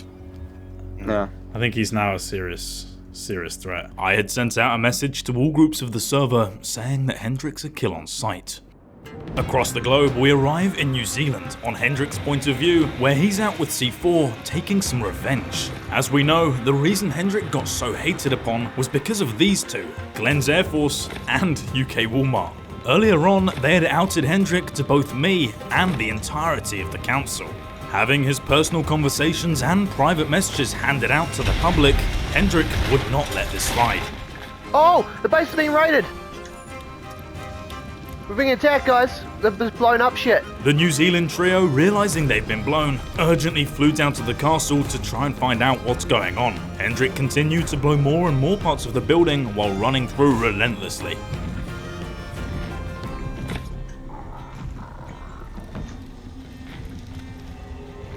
New Zealand members arrived and started searching for Hendrik. Moving through with pikes and crossbows, they soon ran into him. No, he's here. We need one of you guys to do that. Hendrik, seeing that he's being surrounded, placed down one last C4 and then ran into the water.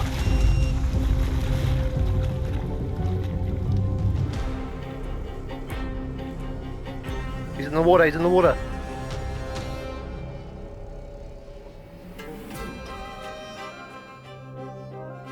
Grab the dolphin, grab the dolphin. As Hendrik had scuba, New Zealand needed their dolphin. Haha, bitches. Can't touch me.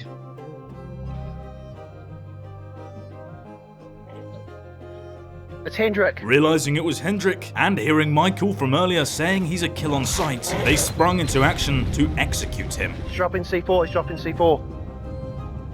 Watch your oxygen.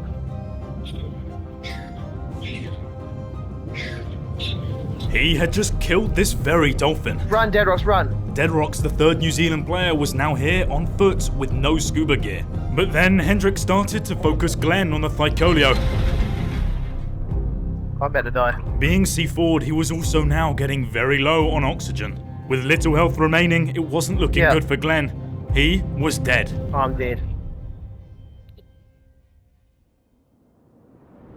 Should we do an inspection on the Eden News team? Because they have completely gone cold turkey since that video. A welfare check. Should we do a welfare check on Eden News? To be really honest, we should have done this inspection straight away after the first broadcast from Serpent Spawn, but we just never got round to it because of everything going on. On Managamas, myself and the COE headed to Ireland, and from there moved down into the ocean in search of Atlantis. It's also worth noting that none of us had ever been down in Atlantis before, so it was uncharted territory.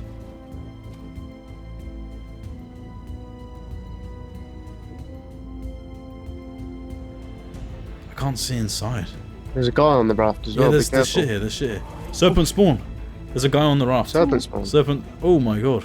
Try find his name. See if you can find his name thing. Just like the videos released, it certainly looked like the Serpent Spawn had fully taken over the Eden Daily News. We continued moving in. There's a basilisk. It is Serpent Spawn. Guys. They have carcass down here. Serpent Spawn has literally taken over the Eden fucking news network. Oh shit. 100% confirmed. Their teams are down here. They have carcass, mana. They have a sign. Welcome to Eden HQ. Yeah, they've fully taken it over. Being down here, you could clearly see that all of these carcass and manas are claimed by the Serpent Spawn. This confirms them and the EDN must have merged and are now working together. Yeah, they have Plant X and carcass and shit. Eden HQ's fully been taken. Wait, is Eden... What if Eden News Network is the Serpent Spawn? Ooh, that's what I said, and someone called me out. That could be a twist. Only on Managamas, and with not much else we could do, me and the Council of Eden left Atlantis. After killing the members of New Zealand and then escaping, Hendrik had arrived on Irish shores to now attack Malik. I'll blow this whole shit up. It seemed that Hendrik really wanted to annoy me by killing one of my allies, or was just infuriated at Malik for the humiliation ritual he'd done to him in the prison. Yo. I've already told Costco about it. He's currently busy killing my team because we're in the middle of my courtyard. Malik had informed me at the COE of the whereabouts of Hendrik, and we got on Managamas and rushed straight over. In the meantime, Hendrik continued to blow up Malik's base with C4 and even kill his dinos, although he did start to run low on explosives. Since I'm just blowing up his base, but I'm now out of C4 basically, so like... But his dinos won't do shit against. Pulling out a shotgun, he started to kill Malik's penguin, and then Costco arrived. Oh shit. Yeah, I'm flying up to ceiling like now. Hendrik had just narrowly escaped being munched by 2 Karchers. Unfortunately for us, he was on a fast snow owl, and Costco only had wyverns, so we couldn't catch him. As I arrived on the Managama, I could see Hendrik in the distance simply flying away over the sea. Watching him escape was extremely irritating. We had missed catching the enemy of the server by just a couple seconds. As well as that, the entire interior of Malik's castle had been completely destroyed. It's been blown up. Yeah, it's blown up, but no one's here. Hendrik's not here anymore. Dude, this is a war crime. Although Malik's entire base had been blown up, he had actually invited me and Nikki to a COE meeting because he had some groundbreaking news to share with the both of us. While being left to himself, Malik had been doing some editing and some rearranging of voice clips. The information that he had found out would remain crucial to the future of the server. But first, we would discuss what had just happened. Alright. So, big news. First of all, Hendrik, he has pretty much obliterated my home, where I was going to let people live. They wanted to be neutral and peaceful. He's just completely destroyed it. Yeah. And furthermore, I believe that Serpent has helped him. The Serpent's hand has helped him fucking break out of prison, right? Well, the gate was blown up. Okay, now Hendrik has barely any tribe members, so yes, they could have done that by themselves, but I wouldn't be surprised if they're working together. Serpent Spawn and Hendrik's group are terrorist organizations. We know where they are. We know they're in Atlantis, but Hendrik, we don't know where they are. But I do feel our intelligence isn't up to scratch at the moment. Well, I think I know the truth about Serpent. You do? Tell me. I have a little voice clip I've edited it and uncoded it. You might want to take a listen. Allow me to introduce ourselves. Not as villains or vigilantes. Allow me to introduce ourselves. Sound familiar? I think Busher has faked his That's death Busher. to become the serpent. Yeah, this all makes sense. Dominicus Victus is the serpent spawn. They were the ones who hijacked the EDN from the beginning. From the start, Busher set out to gain my trust while his right-hand man, Major Cheese, carried out all of the dirty work. Together, they meticulously manipulated all of us. And to make things even worse, it wasn't Costco who blew up Hendrik's base. The serpent spawn had been behind it just the same way they'd been behind the COE explosions. And the Eden East India Company had also been tricked, going as far as to fake their own deaths. This had been organized mass chaos.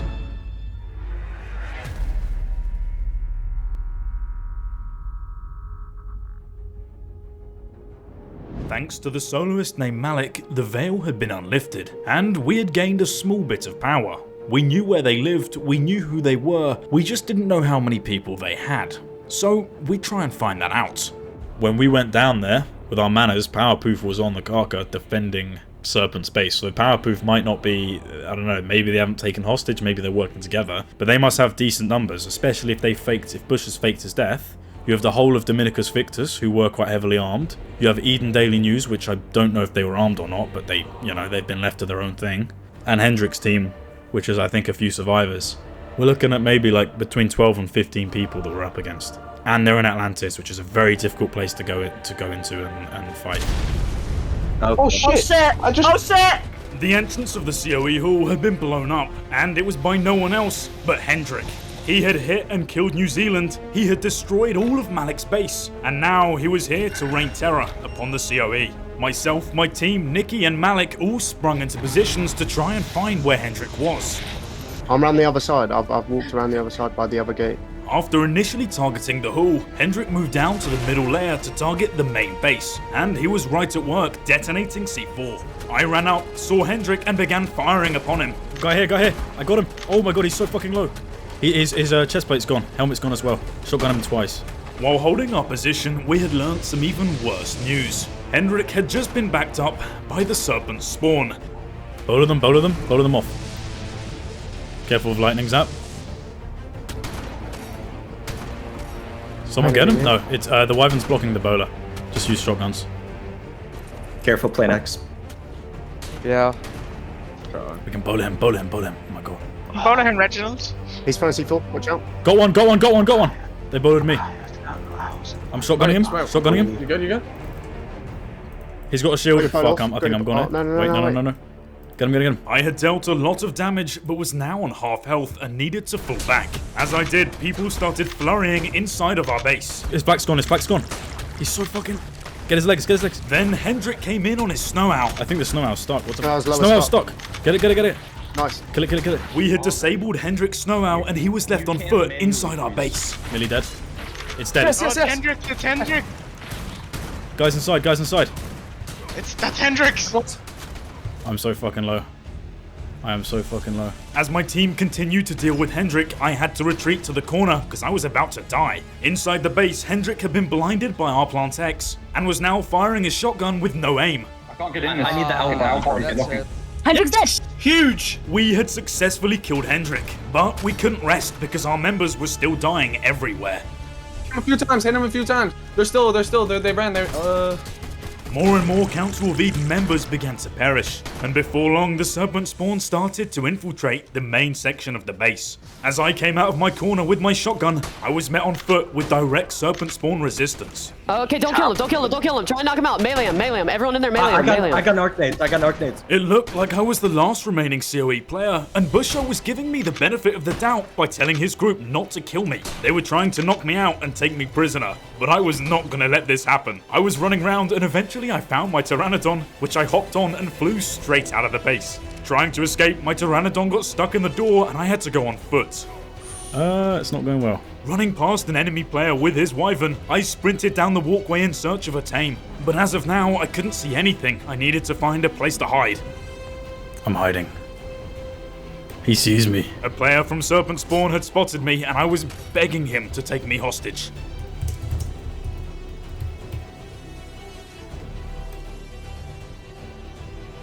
I think it had worked. He had begun to use tranquilizer darts instead. I was here like a sitting duck, simply waiting to be knocked out. And soon, the best option was just to comply with Serpent Spawn. I opened the gate and ran out. And then a moment of deja vu hit. This was the exact same area we had knocked out Hendrik and cuffed him much earlier on in the experiment. At one point in time, I was the one in power, and at another, I was the one being knocked out and cuffed. I'm knocked out. They've got me hostage. They put handcuffs on me. They're feeding me narcotics. With all of my team dead, I laid there hopelessly on the ground, waiting for my fate. Before long, the serpent spawn began to move my body, and the real question was, where the hell were we going? It turned out they were going down to the water and putting me on a boat. Quite quickly, I gathered that we were most likely going to Atlantis. He might drown. Are you talking about me? We can knock him. Yeah. Yeah, I'll comply. The thing is, on the way, I had continued to lie to the man transporting me, named Jarlex. I kept saying to Jarlex I would comply at any cost, and after a while, he started to believe me. Another thing is, for me to get down into Atlantis safely, I would have to parachute. And you can't parachute with handcuffs on. Of course, Dominicus Victus or Serpent Spawn knew this, and so they had to take the cuffs off. Alright, so if I let you out, you're gonna comply. Yeah. You are on record. Yeah, I don't know what being on record implied, but anyway. The handcuffs need to be taken off to fucking parachute. They took off the cuffs and then gave me scuba flippers. Oh. We don't need the shotgun. We don't need the shotgun out. If you have a shotgun out, I ain't gonna comply. No shotguns, otherwise I'm not complying. I don't know why the hell they were continuing to listen to me and literally do what I say, but it was quite useful because I was getting some sort of freedom within the ranks. Anyway, we soon got the call to drop down to Atlantis, and so I made my move. Right, I was just going down there and parachuting, right? Yeah, you should be good. Right, parachuting. Yeah, so I was definitely not parachuting down there. Instead, I was swimming away, hopefully going to the shore of Africa. As I watched all of these idiots go down into Atlantis, I simply stayed silent and continued to swim. But unfortunately, after some seconds had passed, I found some devastating news. One of the Serpent members had caught on to my minor escape. Yeah, he's going to land. I have an attack ping on. Noob. Come follow. I ain't complying. Fuck you guys. Yeah, so this guy had made my already pretty rough day a lot rougher. I would have to figure out how the hell I get out of a situation where it's like 1 on 8. This would be very tricky, but I would have to try. The second he gets to land, he's just going to get knocked out again. Alright, so do we do the hostage news video now? When he gets down? You guys are listening, he's currently running away. He said he was complying. Yeah, he did not comply. The current situation was Serpent knew where I was, but couldn't do anything substantial because manners were useless in the water. As of now, this gave me the confidence to look away from my computer, bring up my phone, and send an urgent voice message to my ally Malik. Malik, I'm swimming to Ireland. Okay, be ready when I'm there. I'm swimming to Ireland. They're following me with manners and shit like that. I need you to open the door, let me inside your base, or even in the cave or something. I'm gonna run in. I have scuba and they can't catch me. I'm running away with scuba. They're after me, but they can't catch me. I need you to open Ireland ready for me to run in, okay? Malik, I'm going to be pulling up on the west side of Ireland. Serpent, seeing me and now understanding where I was going, pushed forward and waited on the shore ahead. Go. Where's my mana? You took my mana. My heart was racing.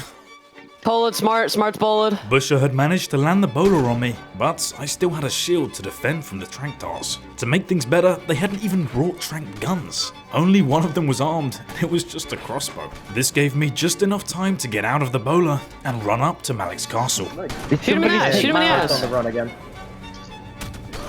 Right. Yeah, he's dead. Okay, cool. Let's go. Mart's in the base. He's going out of the base. I had just ran up and watched Malik get executed in front of me because of my arrival in the first place. No, he's going around. Yeah, I don't think he knows Malix is dead now. I knew Malik was gone and I appreciated it, but I had to keep moving. Once again, they got the bowler on me, but I still had my shield. Knowing they couldn't knock me out, but they still wanted me prisoner, Busher had ordered for the team to start placing down Plant Y. This is a plant that traps you in place. Yo, you just got Malik. There's a Giga. There's a car right there. There's a car right there, bro. Oh, shit. Before dying, Malik had called Costco in, and they had just arrived with a Kaka in the nick of time. I don't want to just kill him. No. We're fighting. We're doing this the right way then. Alright. Again, Busher actually decided to do this the right way and not take me out. Oh, I'm gonna be stuck for so long, dude. Unfortunately for him, this backfired. They should have killed me. This Y is so fucking annoying. Staying in their voice chat, I continued to lie to Serpent Spawn as I simply made my escape. Where'd Smart go? Jarlex was the first to realize, but I was already long gone. With Costco's timely arrival and Malik's martyr, together they had helped me escape what I thought to be the unescapable. Oh my god, I escaped. I escaped. You guys, fucking Malik and you guys allowed me to escape. I'm out. I've swum away. Where are you? Just hide in Costco. Mark, go get a Costco. Get I'm in running. Costco. I'm on the way to Costco.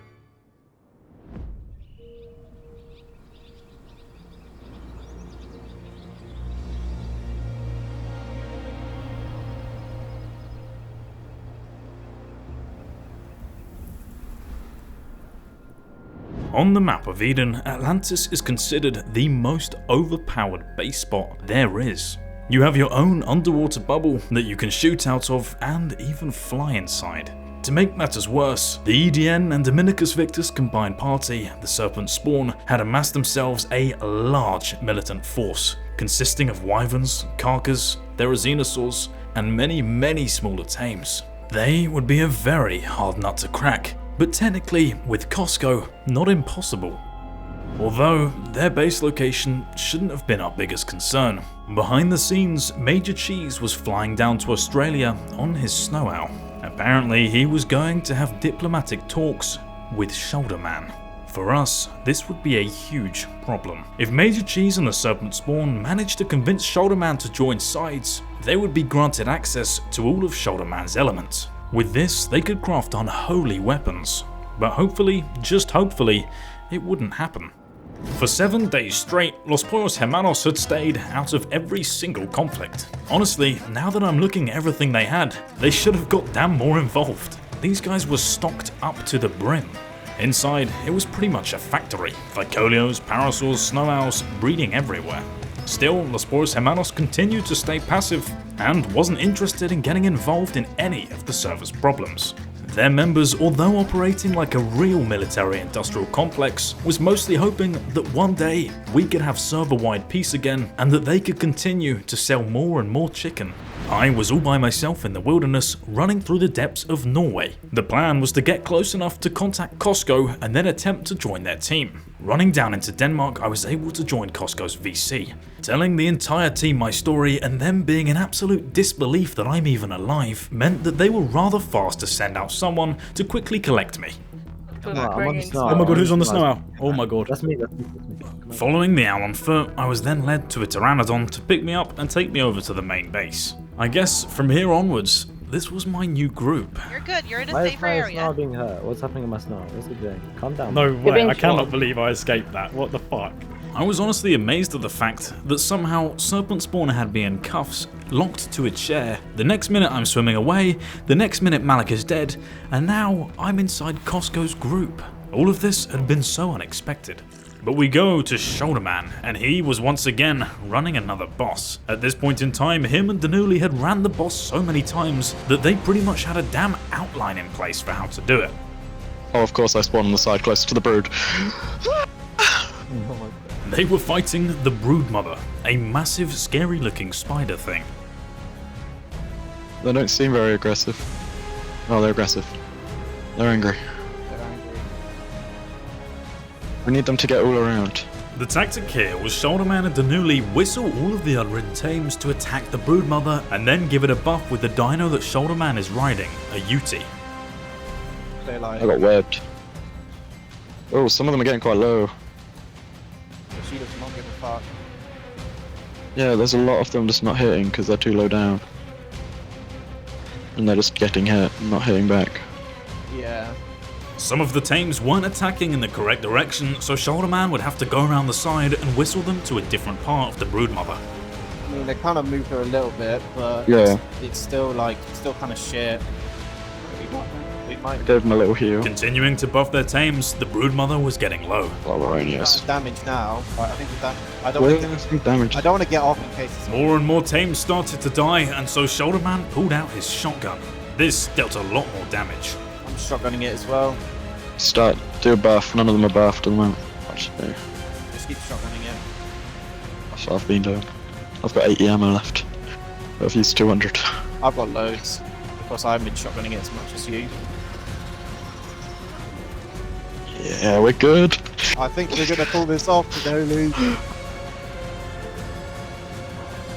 Yeah, we got this. Oh shit, you're going away anyway.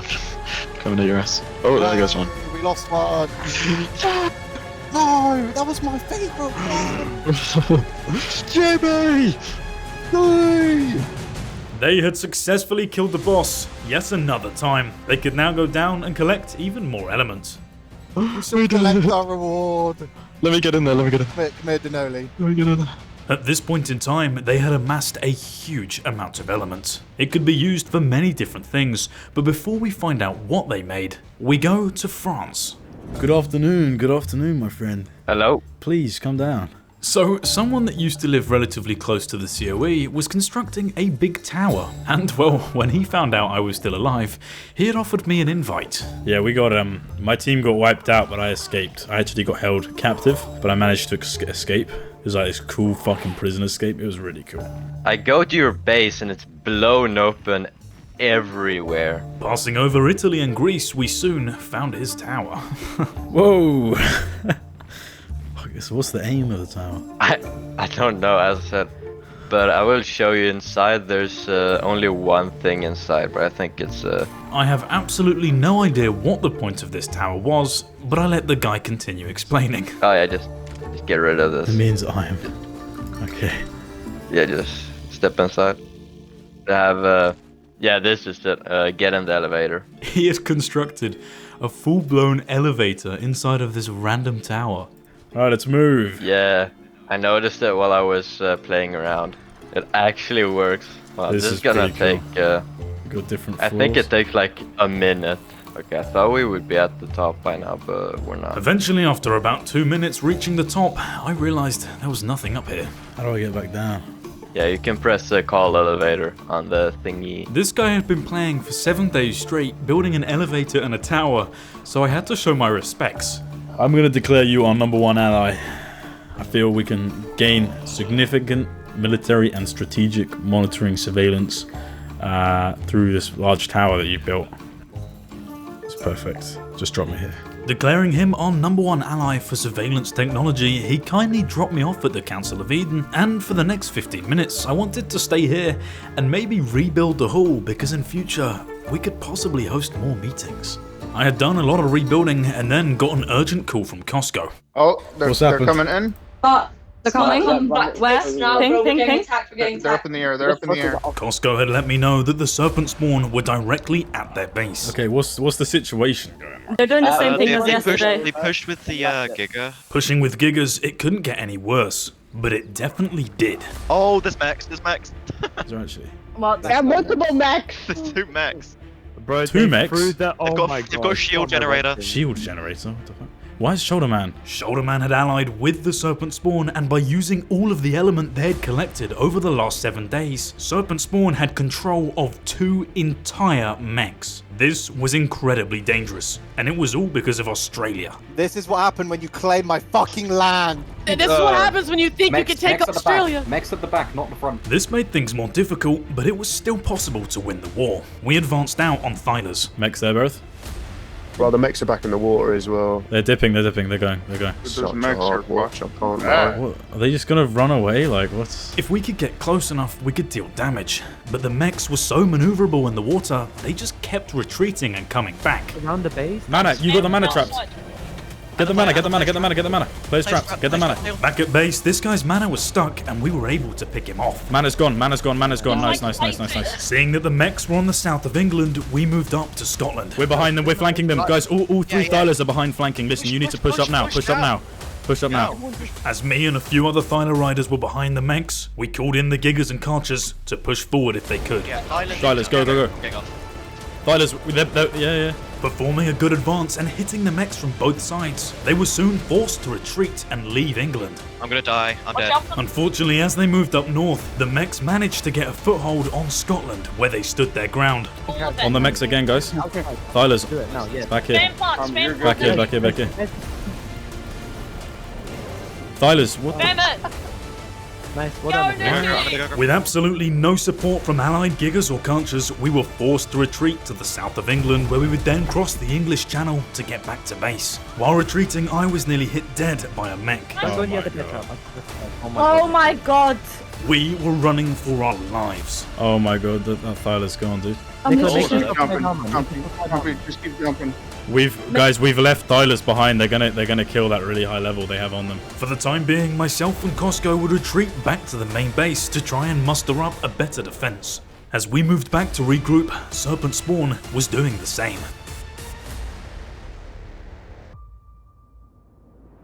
On the western shore of Ireland, more Serpent Spawn reinforcements had arrived, as well as the mechs the EDN had just brought fresh carcass down from Atlantis. Yeah. We've been here for 7 days on Eden. I think we've shown enough mercy to the final tribe here. Doing our little attacks in and out, our little mercenary hits, you know. I think it's time we show them how powerful we really are. On my count, everyone sound off. 3, 2, 1. For glory and battle! Advance! Move in, soldiers! Let's take these guys out! Advancing with the full might and power of the entire Serpent Spawn, we got ready to defend from this oncoming attack. Let them push up a little further. Let them push up a little further. Let them push up a little further. Let them overcommit. Let them overcommit. Let them overcommit, guys. We were trying to lure them in so we could take out the mechs first, but it wasn't going as planned. The mechs pushing as well as their carcass together was making for a deadly combination. My mech's like 5 HP, bro. I'll ping. We were the ones getting separated out, and they were staying organized. Stay over here. Guide them over to me. Guide them over to me. Being on foot is scary as fuck.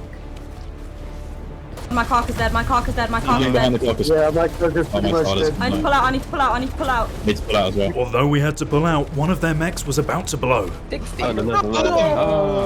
We had been able to take out one of the mechs, but there was still one remaining and multiple conchers. As they continued to munch away, my Thycolio was taken from under me, and I was left on foot.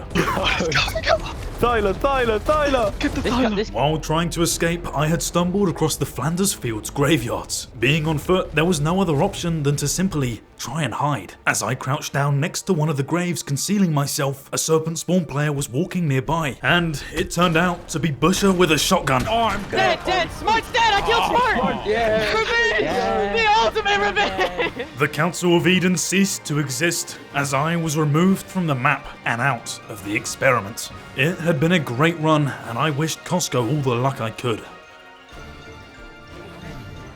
I've got Mech down. Hey, the second mech. Costco had been able to take down the second mech, but in doing so, they had lost all of our carcass and giggers. Now, they were on foot. I killed him. Good kill. I'm gonna grab his ammunition. One by one, the Serpent Spawn was hunting Costco down. That's on us. Yeah. Be careful. Yeah, there's one over there. I'll get the balls. Say again, Denoli. You have to cover up. Oh, he's placing plants. The last Costco members were holding up inside Costco, trying to defend for everything they had. Bowl of beef. Ugly. Is beef the last one left? Killed beef. Oh, good kill, Denoli. He broke my chest. You've not lost. Bola. I can't, bro. I'm so low. I can pick you up. That one's low. Where are you, bro? I got him. Bullet. Nice. Fuck, does anyone have a chest? The Serpent Spawn had won the war. There was no one left in the Costco Alliance who could continue to fight. It had been a brutal battle, one filled with chaos, loss, and moments none of us will forget. On this land, what was once peace and laughter had turned into absolute destruction. As the Serpent Spawn asserted themselves, they came to an understanding with Los Pollos Hermanos.